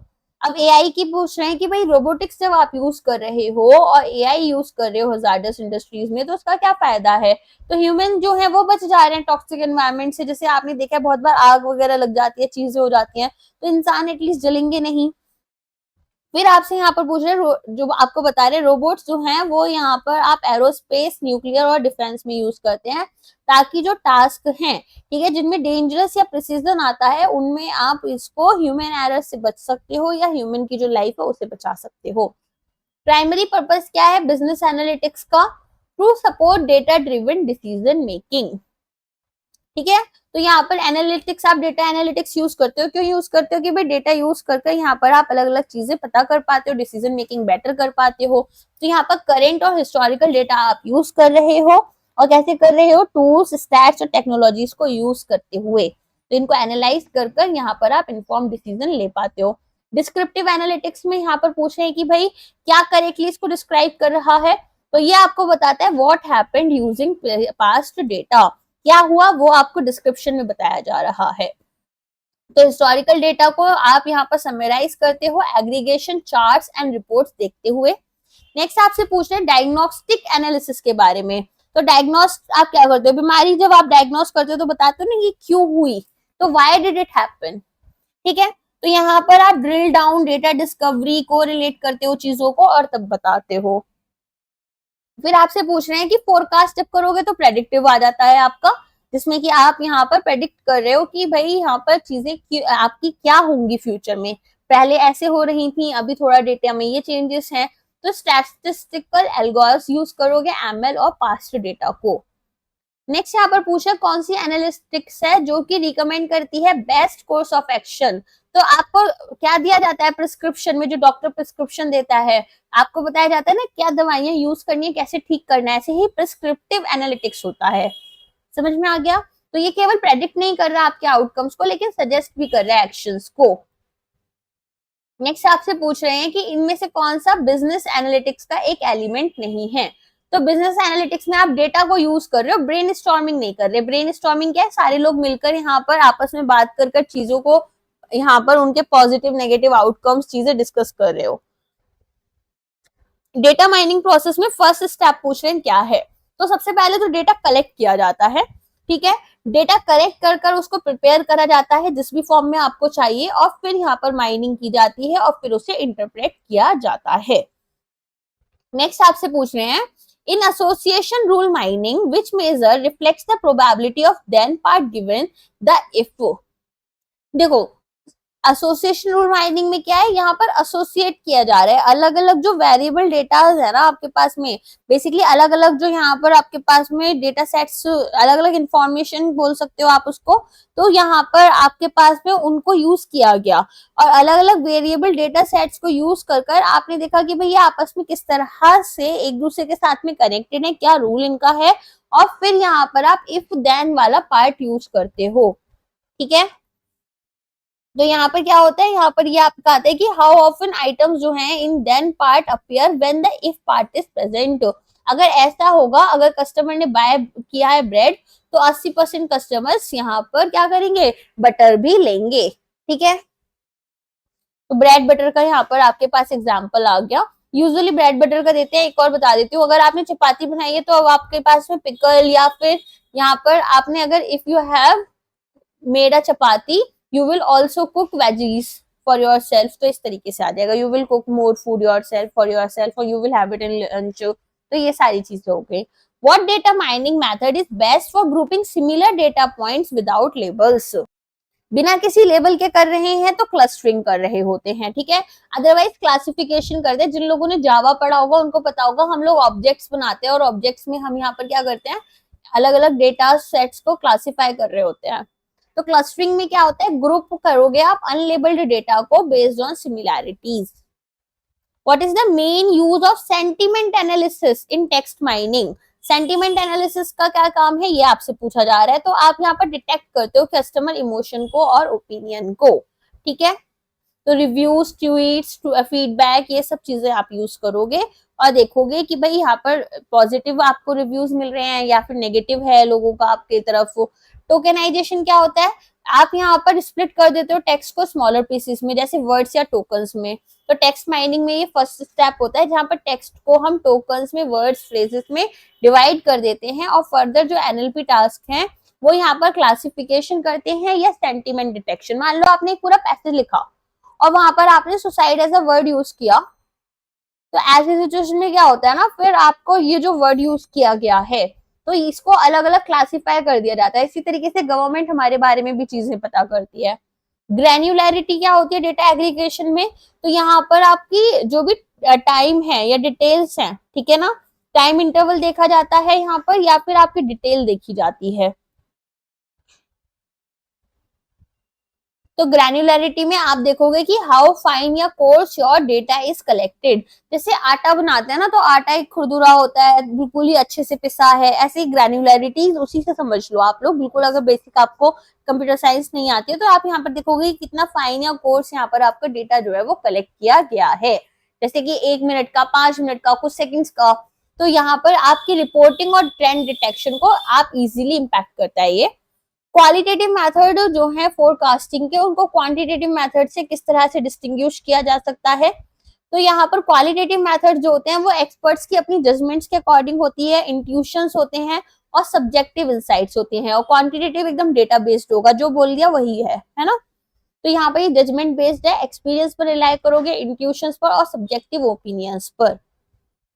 नेक्स्ट पूछ रहे हैं कौन सा स्टेप है यहाँ पर फोरकास्टिंग प्रोसेस में जिसमें आइडेंटिफाई करते हो why past predictions deviate from actual results. जो यहाँ पर पास्ट प्रेडिक्शंस थे आपके, वो एक्चुअल रिजल्ट से क्यों डिविएट कर रहे हैं, ये आप किसके थ्रू देख रहे हो, फोरकास्टिंग प्रोसेस के थ्रू।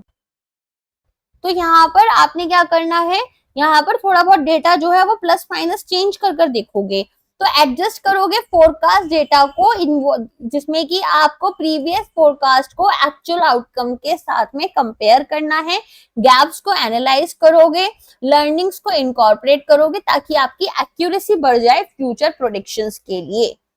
अब प्राइमरी रोल क्या है फोरकास्टिंग का बिजनेस प्लानिंग में, ये पूछ रहे हैं।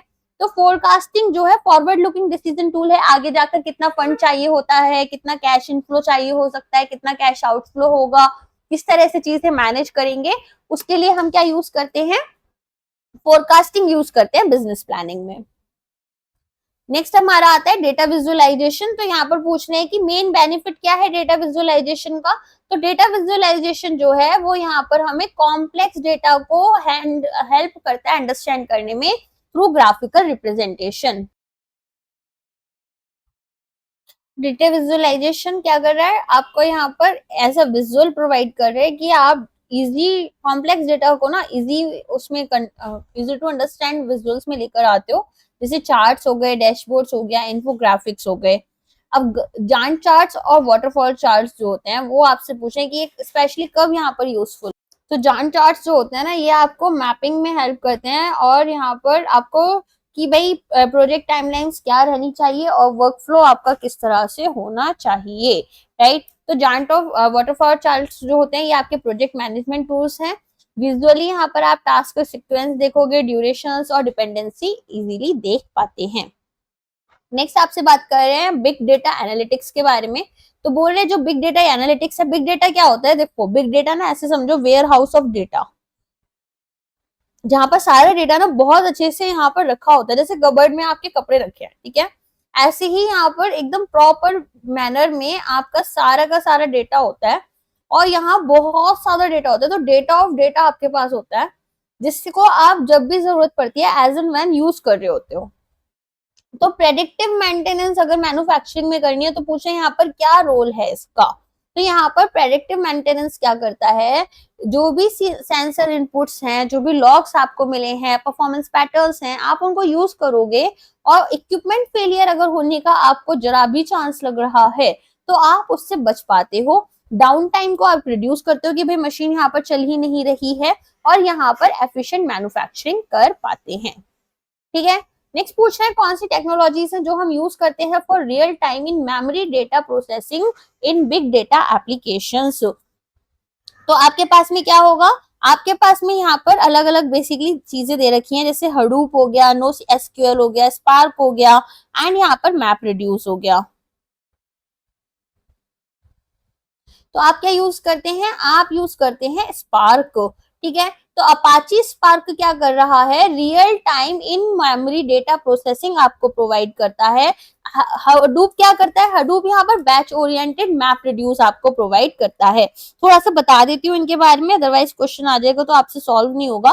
हडूप यहाँ पर क्या है, बेसिकली एक ओपन सोर्स फ्रेमवर्क है, ठीक है, जो जावा में लिखा जाता है, और यहाँ पर आपको प्रोसेसिंग और स्टोरेज करवाता है लार्ज डेटा सेट्स की। तो कम आपके पास में ना डेटा जो है उसको यहाँ स्टोर कर पा रहे हो आप, और ये एक ओपन सोर्स फ्रेमवर्क रहता है आपके लिए। एंड अगर हम बात करें यहाँ पर हमारे नो एसक्यूएल की, तो इसका फुल फॉर्म हो जाता है नॉट ओनली एसक्यूएल, यानी कि नो एसक्यूएल तो एसक्यूएल यूज नहीं कर रहे। ये एक डेटा टाइप है डेटाबेस का जो कि डिविएट कर रहा है ट्रेडिशनल डेटाबेस मॉडल से, ठीक है। और हम यहाँ पर फ्लेक्सिबल स्कीम्स यूज करते हैं और डिफरेंट डेटा मॉडल्स को यूज करते हैं, जैसे डॉक्यूमेंट्स, की वैल्यू, वाइड कॉलम्स और ग्राफ, ठीक है। अपाची स्पार्क के बारे में हमने देख ही लिया है कि क्या होता है। अब बात करें अगर हम मैप रिड्यूस की, तो मैप रिड्यूस में क्या होगा, मैप रिड्यूस में हम यहाँ पर प्रोग्रामिंग मॉडल है ये एक, और यहाँ पर सॉफ्टवेयर फ्रेमवर्क को हम यूज करते हैं ताकि हमारा जो डेटा है उसको प्रोसेस करें और लार्ज डेटा सेट्स को यहाँ पर जनरेट करें, ठीक है। तो लार्ज डेटा सेट्स को जनरेट करने के लिए हम मैप रिड्यूस यूज कर रहे होते हैं। नेक्स्ट आपके पास में है इंपॉर्टेंस क्या है बिग डेटा एनालिटिक्स की। तो बिग डेटा एनालिटिक्स आपके लिए क्यों, ये यहाँ पर data driven decision making, innovation और कस्टम इनसाइट्स आपको प्रोवाइड करता है। जैसे मैंने बताया ना, अब आपको सारी चीजें एक जगह ही मिल जाएंगी, सारे डेटा। फिर क्वालिटेटिव और क्वांटिटेटिव फोरकास्टिंग टेक्निक्स में क्या डिफरेंस होता है, तो क्वालिटेटिव जो है वो एक्सपर्ट जजमेंट के ऊपर होती है, और क्वांटिटेटिव आपकी डेटा एंड मॉडल्स के ऊपर होती है। फीचर क्या नहीं है फोरकास्टिंग का, तो फोरकास्टिंग में आपका हिस्टोरिकल करेंट डेटा यूज करोगे, इंट्यूशंस एंड एनालिटिक्स यूज करोगे, केवल प्रेडिक्ट नहीं करोगे आप पास्ट ट्रेंड्स, आप फ्यूचर आउटलुक वाली चीजें देखोगे, फॉरवर्ड लुकिंग चीजें, ठीक है। डेटा विजुअलाइजेशन का मेन बेनिफिट क्या होगा, तो कॉम्प्लेक्स डेटा को आप सिंप्लीफाइड विजुअल फॉर्मेट में देख रहे होते हो, ठीक है। गैंट चार्ट्स और वाटरफॉल चार्ट्स का हमने देख ही लिया है, वो हमें किस लिए यूज होते हैं, प्रोजेक्ट की प्लानिंग में और वर्कफ्लो विजुअलाइजेशन में। नेक्स्ट यहाँ पर आपके पास में क्वेश्चन किससे रिलेटेड है, डेटा क्लीनिंग रोल प्ले कर रहा है। तो डेटा क्लीनिंग आपके लिए क्या हेल्प करता है, ये यहाँ पर आपकी एरर्स को रिमूव कराता है और इनकंसिस्टेंसीज जो हमारे रॉ डेटा में आ रही हैं। अब आईपीसीसी रिपोर्ट आई थी, यहाँ पर बोल रहे हैं कि कितनी वार्मिंग हो चुकी है अभी तक human induced green house gas emission की वजह से, तो वो आपकी कितनी हो चुकी है, 1.1 डिग्री सेल्सियस तक। मोस्ट इंक्लूसिव टर्म क्या है, green finance, climate finance, sustainable finance के लिए, तो वो आपकी है सस्टेनेबल फाइनेंस, ठीक है। नेक्स्ट यहाँ पर पूछा कौन सा आईएसओ स्टैंडर्ड है जो कि प्रिंसिपल्स और गाइडलाइंस प्रोवाइड कर रहा है सस्टेनेबल फाइनेंस के लिए, तो आईएसओ 32210, ये याद कर लेना, नंबर आ जाता है।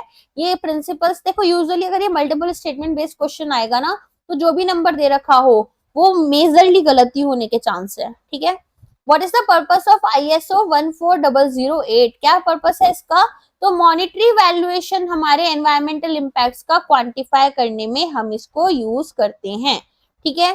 तो ये यहाँ पर फोकस करेगा, मॉनिटरी वैल्यूएशन क्या होगा, हमारे एनवायरमेंटल इम्पैक्ट्स का, कि भाई यहाँ पर जो हमारे एनवायरमेंटल इम्पैक्ट है इससे हमें टोटल कितने करोड़ का लॉस है, कितना यहाँ पर चीजें हो रही है, कितनी लाइफ जा सकती है, उन सबका नंबर्स यहाँ पर हमें बताता है, मॉनिटरी वैल्यूएशन बताता है, ठीक है। रुपीस के टर्म्स में या फिर मॉनिटरी फॉर्म्स में आपको ये चीजें इंफॉर्मेशन दी जाती हैं।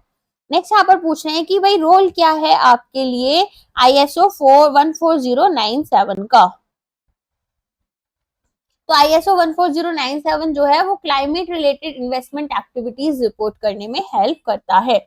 ग्रीन बॉन्ड्स कैसे रेगुलर बॉन्ड से डिफर करते हैं, तो आपको पता है ग्रीन बॉन्ड्स किसके लिए आते हैं, कि अगर हम रेन्यूएबल एनर्जी में या फिर इस तरह के प्रोजेक्ट्स जो एनवायरमेंटली सस्टेनेबल प्रोजेक्ट्स हैं उनके लिए स्पेसिफिकली होते हैं, और ट्रेडिशनल जो होते हैं वो हर एक बिजनेस एक्टिविटी के लिए होते हैं।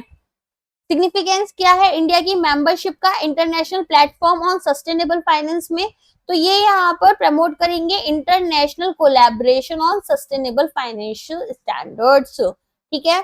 तो ग्लोबली आप यहाँ पर टेक्सोनॉमीज पर, डिस्क्लोजर्स पर, सस्टेनेबल फाइनेंस पर कोलैबोरेशन कर रहे हैं। What type of green financial instrument allows a private company to raise funds from the public? Public से जब पैसा चाहिए तो कैसे करते हो? ग्रीन बॉन्ड्स के थ्रू। जैसे हमने देखा था यहाँ पर म्युनिसिपैलिटीज वगैरह भी इसको यूज कर रहे हैं, है ना। तो सबसे पहले शायद अहमदाबाद वाला था या इंदौर वाला था, तो इन्होंने यूज करना शुरू किया था। अब तो काफी सारे इंडिया में यूज करते हैं ग्रीन बॉन्ड्स को। ये वाला क्वेश्चन अपन कर चुके हैं। ISO 14007 यहाँ पर मॉनेटरी वैल्यू बताता है एनवायरमेंटल इम्पैक्ट का। फिर पूछे RBI का की कमिटमेंट क्या है अंडर द NGFS फ्रेमवर्क। जो NGFS फ्रेमवर्क है इसमें यहाँ पर RBI की कमिटमेंट आपके लिए क्या होगी? तो ये क्लाइमेट रिस्क से रिलेटेड है, तो यहाँ पर इंटीग्रेट करोगे क्लाइमेट रिस्क को इनटू फाइनेंशियली स्टेबल मॉनिटरिंग। ठीक है, तो यहाँ पर RBI क्या कर रहा है? कमिटेड है to integrate climate related risk into financial stability monitoring among other goals like awareness and scenario based climate stress testing। Stress testing आपको याद ही है, अलग अलग सिचुएशंस के अलग अलग सिनेरियोस को हम रियल लाइफ में परफॉर्म कर देखते हैं कि कितना लॉस हो रहा है। ISO 32210 जो है सस्टेनेबल फाइनेंस के कंटेक्स्ट में, उसका क्या एम है? उसका एम है यहाँ पर, ये भी चैप्टर 24 के क्वेश्चंस हैं अभी जो हम पढ़ रहे थे, प्रिंसिपल्स और गाइडेंस यहाँ पर प्रोवाइड करना जो कि हमें फाइनेंशियल इंस्टीट्यूशंस को हेल्प करें, सपोर्ट करें पॉजिटिव एनवायरमेंटल और सोशल आउटकम्स में। ठीक है, तो की ऑब्जेक्टिव्स इनके यहाँ पर आपको दे रखे हैं, आप एक बार रीड कर सकते हो। तो बेसिकली यहाँ पर क्या है? ऑर्गेनाइजेशनल प्रैक्टिसेस हमारे स्टेक होल्डर्स के साथ में करेंगे ESG क्राइटेरिया यूज करते हुए। गवर्नेंस और कल्चर के साथ में स्टार्ट करते हैं इम्प्लीमेंटेशन के लिए। रिपोर्टिंग और ट्रांसपेरेंसी के ऊपर हमारा फोकस रहता है। नेक्स्ट यहाँ पर ISO 14008 हमने देखा था, तो ये आपका क्या है? फर्स्ट ग्लोबली एक्सेप्टेड स्टैंडर्ड है मॉनिटरी वैल्यूएशन। देखोगे एनवायरमेंटल इम्पैक्ट का, तो क्वांटिफाई करते हैं फाइनेंशियल कॉस्ट यहाँ पर एनवायरमेंटल इफेक्ट्स की क्या होगी, क्या एक्सटर्नलिटीज हैं, क्या रिस्क इन्वॉल्व हैं। अच्छा, अब ये कंबाइंड ऑब्जेक्टिव पूछ रहे हैं ISO 14007 और 14097 का। तो यहाँ पर एनवायरमेंटल इफेक्ट्स को देख रहे थे हम, मॉनेटरी वैल्यूएशन क्या होगी, इम्पैक्ट्स फाइनेंशियली हमें क्या बैठेंगे। तो गाइड करोगे ऑर्गेनाइजेशन को असेस करने में पहले कि भाई एनवायरमेंटल इम्पैक्ट फाइनेंशियली क्या आएंगे, और इवेलुएट करोगे क्लाइमेट रिलेटेड फाइनेंशियल रिस्क। ठीक है, तो ISO 14097 क्या प्रोवाइड करता है? फ्रेमवर्क यहाँ पर फाइनेंशियल इंस्टीट्यूशंस के लिए, ताकि असेस कर पाए और रिपोर्ट कर पाए climate related risk and opportunities. Next यहाँ पर पूछ रहे हैं बेस्ट स्टेटमेंट कौन सा होगा जो कि डिस्टिंग्विश कर रहा है ग्रीन बॉन्ड को ट्रेडिशनल बॉन्ड से। तो ग्रीन बॉन्ड जो होते हैं आप एक्सटेंसिवली यूज कर रहे हो ताकि फाइनेंस कर पाओ और रिफाइनेंस कर पाओ प्रोजेक्ट्स को विद एनवायरमेंटल बेनिफिट्स। ठीक है, तो यहाँ पर डेफिनेशन क्या है ग्रीन बॉन्ड्स की? ये अनसिक्योर्ड डेट इंस्ट्रूमेंट्स हैं। स्पेसिफिकली हम इनको फाइनेंसिंग में और रीफाइनेंसिंग में यूज करते हैं हमारे ग्रीन और एनवायरमेंटल प्रोजेक्ट्स के लिए। स्ट्रक्चर की बात करें तो ये सिमिलर होते हैं जैसे ट्रेडिशनल बॉन्ड्स होते हैं। यहाँ पर हम इनको यूज ऑफ प्रोसीड बॉन्ड्स की तरह यूज करते हैं। टाइप्स क्या क्या है? ऑर्गेनाइजेशन, एसेट बैक्ड और हाइब्रिड। तो ऑर्गेनाइजेशन में क्या है? रीपेमेंट यहाँ पर इशुइंग एंटिटी के ओवरऑल कैश फ्लो से होती है। ठीक है, और यहाँ पर एसेट बैक्ड में क्या होगा? रीपेमेंट जो है वो जो हमारे ग्रीन प्रोजेक्ट से जो रेवेन्यू आ रहा है वहां से आएगा, यहाँ से सब जगह से आएगा। और यहाँ पर कंबाइन करोगे रिकोर्स प्रोजेक्ट रेवेन्यूज क्या है और इश्यूअर के अदर एसेट जो है उनको भी हम लेकर चलते हैं। मार्केट रेगुलेशंस की और क्रेडिबिलिटी की बात करें तो ग्रीन बॉन्ड प्रिंसिपल्स जो हैं वो हमारे, और यहाँ पर क्लाइमेट बॉन्ड स्टैंडर्ड्स जो हैं, ठीक है, ये वॉलेंट्री हमको, ये बेसिकली क्या कर रहे हैं? वॉलेंट्री लेकिन ग्लोबली एक्सेप्टेड गाइडलाइंस प्रोवाइड कर रहे हैं और डिस्क्लोजर रिक्वायरमेंट्स बताते हैं कि क्या क्या इन्फॉर्मेशन हमें डिस्क्लोज करनी चाहिए। क्लाइमेट बॉन्ड इनिशिएटिव की बात करें तो ये यहाँ पर सेक्टर स्पेसिफिक क्राइटेरिया और डेफिनेशंस हमें बताते हैं। नेक्स्ट आपसे पूछ रहे हैं कि इनमें से कौन सा एक बेनिफिट नहीं है ग्रीन बॉन्ड इन्वेस्टमेंट्स का। तो सबसे पहले बोल रहे हैं ट्रांसपेरेंसी और रेपुटेशन आ जाती है इश्यूअर्स की एनवायरमेंटल स्ट्रेटेजीज की। ऑफ कोर्स एक्सेस मिल जाती है लॉन्ग टर्म फाइनेंसिंग के लिए हमें, तो यहाँ पर लॉन्ग टर्म फाइनेंसिंग हो जाती है ग्रीन प्रोजेक्ट्स की। गारंटियरिंग हायर रिटर्न्स, देखो ग्रीन बॉन्ड्स में ना रिटर्न्स हमेशा यूजुअली कम आते हैं हमारे ट्रेडिशनल उससे, क्योंकि बहुत ज्यादा ना यहाँ पर अभी इन्वेस्टमेंट्स नहीं आ रही हैं, चीजें नहीं हो रही हैं, ये प्रोजेक्ट्स इतने ज्यादा आप बोल सकते हैं इकोनॉमिकली वायबल नहीं है। दो एनवायरमेंटली वायबल है लेकिन इकोनॉमिकली उतने ज्यादा वायबल नहीं है, तो ये स्टेटमेंट हमारी क्या हो गई? इनकरेक्ट हो जाती है। नेक्स्ट आपसे क्या पूछ रहे हैं यहाँ पर? और यहाँ पर फैसिलिटेट कर रहे हो आप ब्राउन सेक्टर से ग्रीनर प्रैक्टिसेस की तरफ जा रहे हैं। नेक्स्ट क्वेश्चन देखते हैं। नेक्स्ट क्वेश्चन क्या है हमारा? नेक्स्ट यहाँ पर ग्रीन फाइनेंसिंग प्रोग्रेस क्या है इन इंडिया, वो पूछ रहे हैं कि भाई कौन सा स्टेटमेंट आपका इनकरेक्ट होगा। तो पहला बोल रहे हैं गूगल ट्रेंड डेटा इंडिकेट कर रहा है कि बहुत ज्यादा पब्लिक इंटरेस्ट बढ़ रहा है ग्रीन फाइनेंस में, तो ऑफकोर्स बढ़ रहा है। आरबीआई ने रिन्यूएबल एनर्जी को प्रायोरिटी सेक्टर लैंडिंग में लेकर आ गए हैं, ये भी सच है। ग्रीन बॉन्ड्स जो है वो nearly half of all bonds issued है, नहीं ये तो अभी पॉसिबल ही नहीं है, 1% भी नहीं हो पाए अभी तक। एज ऑफ फरवरी 2020 इंडिया ने यहाँ पर $16.3 billion worth of outstanding green bonds जो है इतने थे इंडिया के पास, तो ये सच है। ठीक है, तो यहाँ पर आप देखोगे जनरल अवेयरनेस बढ़ रही है। लैंडिंग की बात करें तो यहाँ पर प्रायोरिटी सेक्टर लैंडिंग के अंडर लेकर आ गए थे 2015 में। ग्रीन बॉन्ड इश्यूएंस की बात करें तो यहाँ पर इंडिया में स्टार्ट हुआ था ये 2015 में। ठीक है, और आपका केवल 0.7% था 2018 तक, अभी भी कुछ खास यहाँ पर बड़ा नहीं है। According to SEBI circular which of the following statement is true regarding the issuance of green bond securities. Green bond securities जब हमें इशू करनी है तो उससे रिलेटेड हमारा कौन सा स्टेटमेंट करेक्ट है? तो यहाँ पर बोल रहे हैं कि अपॉइंटमेंट जो होगी इंडिपेंडेंट सर्टिफायर की वो मैंडेटरी है फॉर ऑल इशुएंस, ऐसा नहीं है। प्रोसीड जो है वो केवल आप ग्रीन रिन्यूएबल एनर्जी में और क्लीन ट्रांसपोर्टेशन में नहीं, अलग हमारे रिन्यूएबल एनर्जी के अलावा भी जो अच्छे प्रोजेक्ट्स है, जो एनवायरमेंटली सस्टेनेबल प्रोजेक्ट्स है, उनमें हम यूज कर सकते हैं। Issuers must disclose the environmental objectives and project eligibility criteria, तो ये हमारा बात सच है। इशुअर्स को सारा बताना होगा कि भाई एनवायरमेंटल ऑब्जेक्टिव उनके क्या है और प्रोजेक्ट एलिजिबिलिटी है या नहीं है। तो ग्रीन डेट सिक्योरिटीज की अगर हम बात करें सेबी सर्कुलर के अकॉर्डिंग, तो वो इंस्ट्रूमेंट्स हैं यहाँ पर जिनकी प्रोसीड्स जो है, ठीक है, या तो हम रिन्यूएबल एनर्जी में जाए, क्लीन ट्रांसपोर्टेशन में, या sustainable water management, climate change, energy and efficiency, sustainable waste management, sustainable land use, biodiversity conservation and other categories. अगर हम बात करें इंडिपेंडेंट रिव्यू की तो ये इंटरनेशनली मैंडेटरी है, और यहाँ पर जो सेबी सर्कुलर है वो आपके लिए ऑप्शनल रहता है। मैंडेटरी डिस्क्लोजर रिक्वायरमेंट्स की बात करें तो एनवायरमेंटल ऑब्जेक्टिव्स जो हैं वो हमारे लिए देखे जाते हैं। प्रोजेक्ट की एलिजिबिलिटी प्रोसेस देखा जाता है कि भाई ये यहाँ पर ग्रीन कैटेगरीज में आता है या नहीं, फिर कौन से प्रोजेक्ट्स हमें लेने हैं, और सस्टेनेबिलिटी गोल्स यहाँ पर इन्वेस्टमेंट के क्या रहेंगे। नेक्स्ट आपसे पूछे इनमें से कौन सा एक एडिशनल रिस्पॉन्सिबिलिटी नहीं है किसी एक इशूअर का जो कि ग्रीन डेट सिक्योरिटीज लेकर आ रहे हैं, तो एक एडिशनल रिस्पॉन्सिबिलिटी नहीं है वो पूछा। तो पहला है कि एक ऐसा प्रोसेस मेंटेन करना जिसमें कि आप कंटिन्यू करोगे प्रोजेक्ट एलिजिबिलिटी की, असेस करोगे कि भाई प्रोजेक्ट एलिजिबल है या नहीं है अगेंस्ट एनवायरमेंटल ऑब्जेक्टिव्स, तो ये तो एक रिस्पॉन्सिबिलिटी है। एंश्योर करना कि जो प्रोसीड्स हैं वो आपने जो प्रोजेक्ट यहाँ पर बताया है, ठीक है, पर्पस उसी के लिए यूज हो रहा है। ठीक है, guaranteeing financial returns to investors from green projects, जो देखो ग्रीन प्रोजेक्ट से ना आपको इन्वेस्टमेंट से पैसा मिल जाए ये बहुत बड़ी बात होती है, तो फाइनेंशियल रिटर्न्स की हम नहीं बोल सकते। इंश्योर करना कि जो फंडेड प्रोजेक्ट्स है वो अलाइन कर रहे हैं ग्रीन ऑब्जेक्टिव्स डिस्क्लोज के साथ में, तो ये सच है। ठीक है, तो सी हमारा यहाँ पर इनकरेक्ट है और सी ही हमारा आंसर बन जाएगा। नॉट पूछा है वहां पर क्योंकि, चलो एडिशनल रिस्पॉन्सिबिलिटीज क्या है, तो डिसीजन मेकिंग प्रोसेस में हम इसको यूज कर सकते हैं। प्रोजेक्ट अलाइन में हमारे पास में जो भी डॉक्यूमेंटेड चीजें हैं कि भाई ये ऑब्जेक्टिव्स रहेंगे इसी के अकॉर्डिंग जाना है। प्रोसीड्स भी हमें यहाँ पर स्ट्रिक्टली यहाँ पर डिस्क्लोज करना है कि हमने जो प्रोसीड्स हैं उनको किस तरह से यूटिलाइज किया है। नेक्स्ट आपसे पूछ रहे हैं कि कौन सा स्टेटमेंट है जो कि एक की लिमिटेशन जो है वो हमें सही से बता रहा है और सेबी ग्रीन बॉन्ड गाइडलाइंस, तो सेबी ग्रीन बॉन्ड गाइडलाइंस के अकॉर्डिंग यहाँ पर आपकी कौन से स्टेटमेंट्स करेक्ट हैं वो आपसे पूछा जा रहा है। पहला यहाँ पर बोल रहे हैं कि गाइडलाइंस जो है वो इक्वली सभी तरह के हमारे ग्रीन प्रोजेक्ट्स के लिए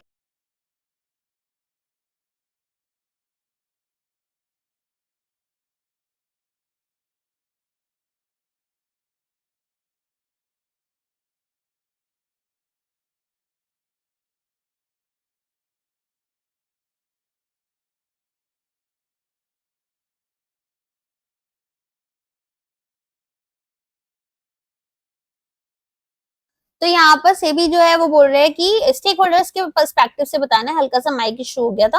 हाँ, तो यहाँ पर पहला बोल रहे हैं कि जो गाइडलाइंस हैं वो मैंडेट करेंगे सेबी की ऑल ग्रीन प्रोजेक्ट्स के लिए जाएंगी जो कि गवर्नमेंट से सब्सिडीज रिसीव कर रहे हैं। फिर यहाँ पर बोल रहे हैं कि गाइडलाइंस इक्वली सभी के लिए अप्लाई करेंगी और to all type of green projects regardless कि उनका एनवायरमेंटल इम्पैक्ट क्या है, तो ऐसा नहीं होगा। तो यही आपकी यहाँ पर की लिमिटेशन आ जाती है। ठीक है, तो आप देखो SEBI guidelines green bond principles जो है, सोशल बॉन्ड प्रिंसिपल्स और सस्टेनेबिलिटी बॉन्ड गाइडलाइंस के अकॉर्डिंग जाती हैं। यहाँ पर ग्रीन क्राइटेरिया जो है वो इफेक्टिवली ग्रीन प्रोजेक्ट सभी ग्रीन प्रोजेक्ट्स के लिए नहीं जाता है। ठीक है, और यहाँ पर इन्वेस्टर्स को चाहिए कि ओवरवेलमिंगली ग्रीन क्लैरिटी उनको मिल जाए। नॉन यूनिफॉर्म एनवायरमेंटल इम्पैक्ट होता है तो कंपेरेबल एमिशन इम्पैक्ट्स देखे जाएंगे। यहाँ पर हमें वेटेज सिस्टम रखना पड़ेगा। कॉम्प्लेक्सिटी आपको देखनी पड़ेगी कि भाई कुछ इंडस्ट्रीज जो है वो टेक्निकली थोड़ी कॉम्प्लेक्स होती हैं, तो यहाँ पर डीप एनवायरमेंटल नॉलेज होनी चाहिए। सिंगल पॉइंट एमिशन डेटा जो है वो इनएफिशिएंट होता है।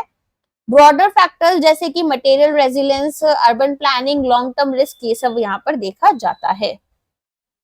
नेक्स्ट आपसे पूछा जा रहा है इंडिया का target for non fossil fuel electricity generation capacity under Paris agreement क्या था। तो आपको ये तो अच्छे से याद हो जाना चाहिए। ठीक है, तो आप यहाँ पर याद कर लेना COP 2016 इसमें क्या बोला था कि भाई हम यहाँ पर जीडीपी क्या करेंगे, एमिशन जो है वो रिड्यूस कर देंगे बाय जीडीपी ऑफ 33 to 35% हमारा 2030 तक। इसके बाद में इन्होंने बोला था कि इंक्रीज शेयर होगा हमारा non fossil fuel electricity to 40% और इंक्रीज करेंगे renewable energy capacity to 175 megawatt. ठीक है, तो ये यहाँ पर अभी चेंज हो चुका है, रेस करने के लिए बोला है 500 गीगावाट बाय 2030। ये शायद हम ओवर पास ही कर चुके हैं लिमिट को। और रिड्यूस करेंगे carbon emissions by 1 billion tons. Achieve करेंगे net zero emission by 2070। Meet करेंगे 50% of energy requirements from renewable energy और रिड्यूस करेंगे carbon intensity to less than 45%। Next यहाँ पर IMF global financial stability report के according what has been the general market response to large physical climate disasters. तो यहाँ पर थोड़ा ही impact आया है, आपकी इक्विटी मार्केट्स पर बहुत ज्यादा इम्पैक्ट देखने के लिए नहीं मिला है।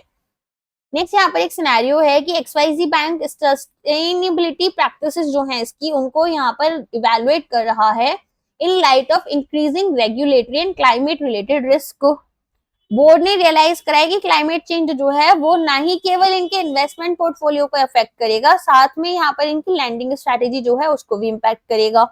तो करेंटली यहाँ पर कोई भी डेडिकेटेड टीम नहीं है और ये बैंक है ना, तो इसलिए लैंडिंग स्ट्रैटेजी की बात हो रही है कि जो यहाँ पर देख पाए कि क्लाइमेट रिस्क का क्या यहाँ पर इम्पैक्ट रहेगा और यहाँ पर क्या करना है, हमें बेस्ट प्रैक्टिसेस के साथ में अलाइन करना है। तो ऐसे में अब आपसे क्वेश्चन क्या पूछा जा रहा है वो देख लेते हैं। ये बोल रहे हैं which of the following action should XYZ bank prioritise to align with the survey recommendation. Survey recommendation के साथ में अलाइन करने के लिए यहाँ पर on the governance and risk management किस तरीके से यहाँ पर इन्हें काम करना चाहिए। तो क्लाइमेट रिस्क टीम नहीं है ना इनके पास, तो वही लेकर आओगे, क्लाइमेट रिस्क ओवरसाइट सिस्टम लेकर आओगे एट द बोर्ड और सीनियर मैनेजमेंट लेवल और इसे इंटीग्रेट करोगे आप अपने ESG रिलेटेड KPIs के साथ में। ठीक है, नेक्स्ट चैप्टर आ जाता है आपका, ये इंपॉर्टेंट चैप्टर है। यहाँ पर पूछ रहे हैं स्पैक्स के बारे में, स्पेशल पर्पस एक्विजिशन कंपनीज। पूछे कौन सा स्टेटमेंट आपका करेक्ट है। तो पहला बोल रहे हैं स्पैक मर्जर्स जो होते हैं वो कम टाइम लेते हैं देन ट्रेडिशनल आईपीओ में आपको पूरा डॉक्यूमेंटेशन एक्सेट्रा चीजें करवानी होती हैं। फिर स्पैक्स के लिए बोल रहे हैं कि ये कंडक्ट करेंगे public road show just like यहाँ पर ट्रेडिशनल आईपीओ होते हैं। देखो पब्लिक रोड शो हमारे आईपीओ में होते हैं जहां पर वो अपने इन्वेस्टर्स को बताते हैं, लोगों को बताते हैं, जनरल पब्लिक को कि हमारा आईपीओ आ रहा है। इसमें जरूरी नहीं होता, तो बी गलत है। स्पैक्स यहाँ पर एडिशनल कैपिटल रेज कर सकते हैं via private investment in public equity, तो ये स्टेटमेंट करेक्ट है। प्राइस जो होगा वो टिपिकली डिटरमिन होगा by negotiations with the SPAC sponsors. SPAC sponsors जो होते हैं वही यहाँ पर प्राइस आपके लिए बताते हैं, तो ये स्टेटमेंट करेक्ट है। तो A, C एंड D हमारा करेक्ट हो जाएगा। ठीक है, तो पहले तो स्पेशल पर्पस एक्विजिशन कंपनीज आपके लिए क्या करती हैं, ये यहाँ पर आपके लिए जो लिस्टिंग वगैरह होती है, इन्वेस्टमेंट जो होती हैं, ये आपको हेल्प तो आईपीओ की तरह ही कर रही है, लेकिन ट्रेडिशनल आईपीओ वाले हेल्प तरीके से नहीं करती हैं। ठीक है, यहाँ पर आप क्या करते हो, यहाँ पर आपके लिए बेसिकली एक शेल कंपनी की तरह ये होती हैं जो कि पब्लिकली ट्रेड कर रही होती हैं और आपके लिए इन्वेस्टमेंट व्हीकल्स की तरह हेल्प करते हुए आपका यहाँ पर आईपीओ लगवाती हैं। ठीक है, तो ये 3 से 6 महीने लेती हैं, जबकि टिपिकली अगर हमारा आईपीओ प्रोसेस फॉलो करेंगे तो 12 से 18 महीने लग जाते हैं। और यहाँ पर कोई भी एक्सटेंसिव पब्लिक रोड शो की जरूरत नहीं होती है। ये नेगोशिएटेड डील्स होती हैं हमारी टारगेट कंपनी और पाइप इन्वेस्टर्स के साथ में। यहाँ पर हम रेस करेंगे additional capital via PIPE to help close the acquisition. ठीक है, और जो प्राइस होता है टारगेट कंपनी का वो टिपिकली हम डायरेक्ट नेगोशिएशन के थ्रू यहाँ पर डिटरमिन करते हैं। नेक्स्ट बोल रहे हैं कौन सा डिसएडवांटेजेस हैं जो कि स्पैक के साथ में एसोसिएटेड हैं। तो पहला बोल रहे हैं lack of clarity on how investors fund will be used, high likelihood of out performing market indices post merger. तो मार्केट इंडाइसेस से आप पोस्ट मर्जर चले जाओगे, ये वो तो होता नहीं है। आपको अपने शेयर्स लिस्ट करने थे, वो सब आपने कर लिया, फंड अपने लिए इश्यू कर लिया। Potential for share holder dilution due to sponsor benefits, हाँ ये हो जाता है। और नैरोअर फाइनेंशियल ड्यू डिलीजेंस, बहुत ज्यादा आपको यहाँ पर चीजें नहीं करनी है, डॉक्यूमेंटेशन वर्क आपका काफी रिड्यूस हो जाता है, तो ये भी बात सच है। तो स्पैक्स जो है ये यहाँ पर कुछ आपके पास में डिसएडवांटेजेस हैं, जैसे कि आपको ट्रांसपेरेंसी देखने के लिए नहीं मिलेगी कि भाई फंड्स कहाँ यूज हो रहे हैं। फाउंडर्स और स्पॉन्सर्स जो होते हैं उनको 20% यहाँ पर फाउंडर शेयर्स मिलते हैं, प्लस एक्स्ट्रा शेयर्स जो है वो वारंट्स के थ्रू या अर्न आउट क्लॉजेस के थ्रू मिलते हैं। तो यहाँ पर डाइल्यूशन हो जाता है पब्लिक इन्वेस्टर्स के लिए। फाइनेंशियल स्क्रूटनी बहुत कम होती है, ड्यू डिलीजेंस जो है वो यहाँ पर कम स्ट्रिक्ट है जितनी की हमारी आईपीओ में देखने के लिए मिलती है। पुअर पोस्ट मर्जर रिटर्न्स देखने के लिए मिलते हैं, मार्केट कैप परफॉर्मेंस बहुत अच्छी नहीं होती है, रेगुलेटरी टाइटनिंग आ जाती है, डिस्क्लोजर बर्डन्स आ जाते हैं, कैपिटल शॉर्टफॉल्स हो जाते हैं रिडेम्पशंस की वजह से। तो इस तरह की प्रॉब्लम्स देखने के लिए मिलती हैं। नेक्स्ट आ रही है बात यहाँ पर सुपर 8K, ये एक फॉर्म है, ठीक है, जिसको हम फिल करते हैं with in 4 business days after the closing of SPAC merger. तो ये पूछ रहे हैं कि भाई यहाँ पर ये क्या इसकी इंटेंशन होती है, ये किस काम आता है। तो ये इंफॉर्मेशन आपको देता है जितना कि यहाँ पर फॉर्म 10 फिलिंग करती है हमारी टारगेट कंपनी।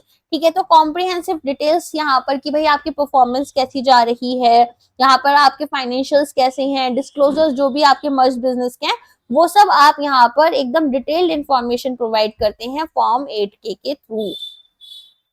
नेक्स्ट आपसे पूछ रहे हैं स्पैक स्ट्रक्चर में टिपिकल इक्विटी स्टेक जो है जो स्पॉन्सर्स रिसीव करते हैं कंबाइंड इक्विटी में वो कितना होता है। तो अभी हमने देखा था फाउंडर्स को 20% के अराउंड मिलता है, बाकी सारा पब्लिक के पास चला जाता है।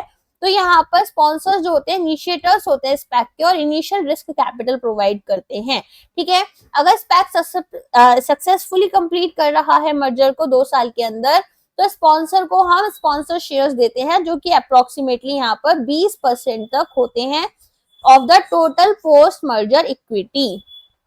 Next question है which of the following is true about structure and operations of SPACs after their public offering. तो पहला बोल रहे हैं यहाँ पर एक सैलरी पे की जाती है before the merger is completed, नहीं। they do not get to vote on the proposed business combination। तो जो मर्जर हो रहा है उसमें इनका वोटिंग तो बहुत इंपॉर्टेंट है। SPAC shares and warrants are not tradable, of course they are tradable। they receive full disclosure including audited financials before voting। तो इनको सब चीजें मिलती हैं, सभी इंफॉर्मेशन मिलती है, ये बात सच है। ठीक है, तो यहाँ पर ऑडिटेड फाइनेंशियल स्टेटमेंट्स आपको मिलती हैं, फुल डिटेल्स मिलती हैं और इन्वेस्टर्स को इन्फॉर्म डिसीजन लेने के लिए यहाँ पर बेसिकली प्रमोट किया जाता है, इंश्योर किया जाता है कि वो यहाँ पर एक इन्फॉर्म डिसीजन ले। और स्पैक का जो मैनेजमेंट है उसको कोई भी सैलरी या फीस यहाँ पर मर्जर से पहले नहीं मिलती है और जो शेयर्स और वारंट्स होते हैं वो भी आप पब्लिकली ट्रेड कर सकते हो। नेक्स्ट यहाँ पर बोल रहे हैं which of the following accurately describes the process by which a special purpose acquisition company completes a business combination. जो आपको एक बिजनेस कॉम्बिनेशन कंप्लीट करना है तो यहाँ पर क्या प्रोसेस आपका रहता है। सबसे पहले तो आप कैपिटल रेज करोगे, उसके बाद में एक ट्रस्ट में उसे डिपॉजिट करते हो, फिर यहाँ पर एक टारगेट कंपनी देखते हो 18 से 24 महीने के अंदर और यहाँ पर एक्विजिशन को कंप्लीट कर लेते हैं। ठीक है, तो फॉर्मेशन होता है, एक स्पैक यहाँ पर क्रिएट हुआ बाय एक्सपीरियंस स्पॉन्सर्स जो कि इन्वेस्ट करते हैं स्टार्टअप कैपिटल में और यहाँ पर मिनिमल कॉस्ट देते हैं आपके शेयर्स के लिए। आईपीओ कंडक्ट किया जाता है with the help of an investment bank और यहाँ पर पब्लिक फंड्स जो है वो रेस किए जाते हैं। फिर ये फंड जो हैं ये ट्रांजिट में रहते हैं अनटिल कि यहाँ पर एक प्राइवेट कंपनी आप ढूंढ लोगे जो कि एक्वायर करेगी 18 से 24 महीने के अंदर। अगर कोई एक्विजिशन नहीं हुआ तो फंड जो हैं वो इन्वेस्टर्स को वापस दे दिए जाते हैं और कॉस्ट आप माइनस कर लेते हो। टारगेट एक्विजिशन जो होगा, अगर एक बार टारगेट कंपनी मिल गई तो स्पैक यहाँ पर सिक्योर कर लेती है एडिशनल फंडिंग को अगर जरूरत है, ऑफन वाया पाइप, और अनाउंस करेगी प्रपोज मर्जर पब्लिकली। फिर शेयर होल्डर का अप्रूवल मिल जाता है ऑन द प्रपोज्ड एक्विजिशन, और अगर अप्रूव हो गया तो फाइनेंशियल और लीगल क्राइटेरिया आप मीट कर लेते हैं। फिर पोस्ट मर्जर क्या होगा, कंबाइंड एंटिटी जो है वो एक पब्लिकली ट्रेडेड ऑपरेटिंग कंपनी बन जाती है। फाउंडर्स को इक्विटी स्टेक से फायदा मिल जाता है और पब्लिक इन्वेस्टर्स को शेयर्स मिल जाते हैं उन्होंने जो भी इन्वेस्टमेंट की है उसके प्रपोर्शन में। और इन्वेस्टर्स का प्रोटेक्शन कैसे हो रहा है, वो अपने शेयर्स को रिडीम कर सकते हैं before the merger for the IPO. Next यहाँ पर पूछ रहे हैं क्या की डिफरेंस है between public warrants and founder warrants in a SPAC structure. तो स्पैक स्ट्रक्चर में फाउंडर वारंट्स जो होते हैं वो आपसे पूछ रहे हैं कि क्या है, और पब्लिक वारंट्स तो देखो यहाँ पर से देख लो आप पहले। पब्लिक वारंट्स हैं वो जो यूजुअली हम यहाँ पर इशू कर रहे हैं as the part of units offered in the IPO. IPO में जो हम यूनिट्स ऑफर कर रहे हैं, ठीक है, जो शेयर्स ऑफर कर रही हैं, ये यूजुअली वैसे ही इशू हो रही हैं और कैश में सेटल होती हैं। फाउंडर वारंट्स क्या होते हैं, जिनको स्पॉन्सर ने परचेज किया है और यूजुअली ये नेट सेटल्ड होती है। नेट सेटल्ड क्या है कि कैश और आपके शेयर दोनों में ही सेटलमेंट हो रही है, कैश और शेयर्स, ठीक है। तो यहाँ इसका क्या मतलब है कि हमने कोई भी एज सच कैश जो है वो पे नहीं किया है, जो स्पॉन्सर है वो शेयर्स रिसीव कर लेते हैं worth the difference between market price and strike price. तो यहाँ पर जो भी आपका मार्केट प्राइस था और जो भी स्ट्राइक प्राइस है उसके बीच का जो डिफरेंस है उसी के अकॉर्डिंग आप नेक्स्ट सेटलमेंट कर लेते हैं। कैश एक्चुअली यहाँ पर नहीं पे किया जा रहा है। फिर आपसे बोल रहे which of the following SPAC agreements governs the issuance of founder shares to the sponsor and typically allocate 25% of the public shares to the sponsor. तो सिक्योरिटीज परचेस एग्रीमेंट अभी थोड़ी देर पहले भी हमने पढ़ा था। तो यहाँ पर क्या होगा, यहाँ पर जो भी हमारे पास में बेसिकली क्या होता है, जो भी स्पैक्स होते हैं वो सीरीज ऑफ लीगल डॉक्यूमेंट्स बनती हैं पहले जो इनके ऑपरेशंस को गवर्न करेंगी। तो यहाँ पर एक चार्टर होता है। चार्टर क्या है कि कैपिटल स्ट्रक्चर हमारा क्या रहेगा, एंटी डाइल्यूशन प्रोटेक्शन जैसे वीसीस के टाइम पर भी हमने देखा था, और यूसेज रिस्ट्रिक्शन देखते हैं। सिक्योरिटीज परचेज एग्रीमेंट यहाँ पर फाउंडर शेयर्स जो है स्पॉन्सर्स को देते हैं, टिपिकली 25% जो है उनके टोटल पब्लिक शेयर्स के, और एडजस्ट करोगे स्प्लिट डिविडेंड या फोर्फीचर के थ्रू। वारंट एग्रीमेंट में आप यहाँ पर एक पब्लिक वारंट एग्रीमेंट डिफाइन करते हो, स्पैक्स की ऑब्लिगेशंस यहाँ पर इंक्लूड करोगे to register shares when warrants are exercised. Promissory notes यहाँ पर स्पॉन्सर को आप अलाउ कर रहे हो कि आप मनी जो है इसे लैंडिंग कर सकते हैं टू द स्पैक। स्पॉन्सर्स जो है वो यहाँ पर पैसा किसको दे रहे हैं, स्पैक को दे रहे हैं, ताकि प्री आईपीओ एक्सपेंसेस को कवर किया जा सके। स्पॉन्सर कॉन्स्टिट्यूएंट डॉक्यूमेंट में क्या होता है, इंटरनल रिलेशनशिप्स जो है, कंट्रीब्यूशन अमाउंट्स और ownership structure among sponsor members वो आप देखते हैं। लेटर एग्रीमेंट में आप यहाँ पर वेरियस ऑब्लिगेशंस जैसे कि लॉकअप पीरियड कितना होगा, कितने टाइम के लिए यहाँ पर ये इन्वेस्टमेंट आपकी लॉक्ड रहेगी, आइडेंटिफिकेशन किस तरह से प्रोटेक्शन कर रहे हो, वोटिंग कमिटमेंट्स और नॉन कॉम्पिटिशन देखते हो अंटिल डी स्पैक जो है वो कंप्लीट हो गया। रजिस्ट्रेशन राइट्स एग्रीमेंट, यहाँ पर स्पॉन्सर्स को और अदर होल्डर्स को आप ब्रॉड राइट्स देते हो कि आप अपने फाउंडर शेयर्स को रजिस्टर कर सकते हो। Private placement warrants purchase agreement में स्पॉन्सर कमिट करते हैं to purchase founder warrant shortly before IPO closing. IPO की क्लोजिंग से पहले पहले यहाँ पर स्पॉन्सर्स क्या कर रहे हैं, फाउंडर वारंट्स को परचेज करने की बात करते हैं। सिक्योरिटीज असाइनमेंट एग्रीमेंट में आप कंपनसेट करते हो इंडिपेंडेंट डायरेक्टर्स को via sale of founder shares. Administrative service agreement में आप स्पॉन्सर प्रोवाइडेड सर्विसेज जो होती हैं उन्हें कवर कर रहे होते हो एज ऑफर स्पेस, ठीक है। अब की फीचर पूछ रहे हैं डी स्पैक प्रोसेस का, जो कि अलाउ करेगा पब्लिक शेयर होल्डर्स को to exit the investment and reclaim their funds from the trust account. आप क्या कर रहे हैं, जब मर्जर हो गया उसके बाद में इस कंपनी को लिस्ट करा रहे हो, ठीक है, पब्लिकली लिस्ट करा रहे हो, तो यहाँ पर की फीचर पूछे, डी स्पैक वही हो गया। तो पूछें कि जब पब्लिक शेयर होल्डर्स को यहाँ पर अलाउ करोगे कि भाई इन्वेस्टमेंट एग्जिट कर सकते हैं और अपने फंड्स को रिक्लेम कर सकते हैं, तो वो आप कैसे करा रहे हो। तो रिडेम्पशन ऑफर होता है जो कि डी स्पैक में आपको प्रोवाइड किया जाता है, ठीक है। तो डी स्पैक में आप एक रिडेम्पशन ऑफर यूज करेंगे। जो आपके पास डी स्पैक क्या है, एक ऐसा स्टेप है जिसमें SPAC follows to complete a merger. पहले आपने मर्जर कंप्लीट किया, फिर यहाँ पर टारगेट प्राइवेट कंपनी के साथ में, और इसको कन्वर्ट कर दिया पब्लिकली लिस्टेड ऑपरेटिंग कंपनी में। तो शेयर होल्डर का अप्रूवल चाहिए होता है स्पैक्स को यहाँ पर। फिर इसके बाद में क्या होगा, फाउंडर वोट रिक्वायरमेंट चाहिए होती है। तो स्पॉन्सर्स और फाउंडर्स जो हैं वो वोट करेंगे to all their shares in favour, ठीक है। और 20% फाउंडर ओनरशिप जो है वो चली जाती है। ओनली 37.5% पब्लिक शेयर होल्डर्स जो है वो वोट करते हैं। रिडेम्पशन ऑफर में क्या होता है, बेसिकली यहाँ पर पब्लिक शेयर होल्डर्स जो हैं अपने शेयर्स को रिडीम कर सकते हैं फॉर अ प्रो रेटा portion of the trust account, ठीक है। एक यहाँ पर जैसे प्रो रेटा क्या होता है, 1:4 है, जैसे कि एक शेयर वारंट के बदले आपको 4 शेयर्स दिए जा रहे हैं। तो आपके पास में यहाँ पर जो वारंट्स हैं उनको अब आप रिडीम करा सकते हो अपने शेयर्स में। तो अगर मर्जर यहाँ पर फेल कर जाएगा तो फंड्स आप वापस दे देते हैं। सुपर 8 के डिस्क्लोजर, ये आपको पता है एक फॉर्म होता है। तो यहाँ पर आपको सुपर 8 के डिस्क्लोजर 4 बिजनेस डे के अंदर अंदर फाइल करना है। इसमें सारी मटेरियल मतलब सारी इंपॉर्टेंट इंफॉर्मेशन होगी जो कि इफेक्टिवली यहाँ पर एक्ट करोगे as a public company registration statement, ठीक है। तो इस तरीके से यहाँ पर आपका स्पैक और डी स्पैक होता है, एंड साथ में आपका मॉड्यूल डी जो है वो कंप्लीट हो चुका है। सो मॉड्यूल डी अब आपका कंप्लीट हो चुका है। ए बी सी हम लोग ऑलरेडी कर ही चुके हैं। तो अगर अभी तक आपने नहीं पढ़ा है तो एक बार उसे अच्छे से पढ़ लेना। एंड आज के लिए बस इतना ही है। अगर वीडियो पसंद आया तो लाइक करना मत भूलना, और आपका जैसा भी रिजल्ट रहता है वो जरूर बताना। All the very best for your exam. Thank you.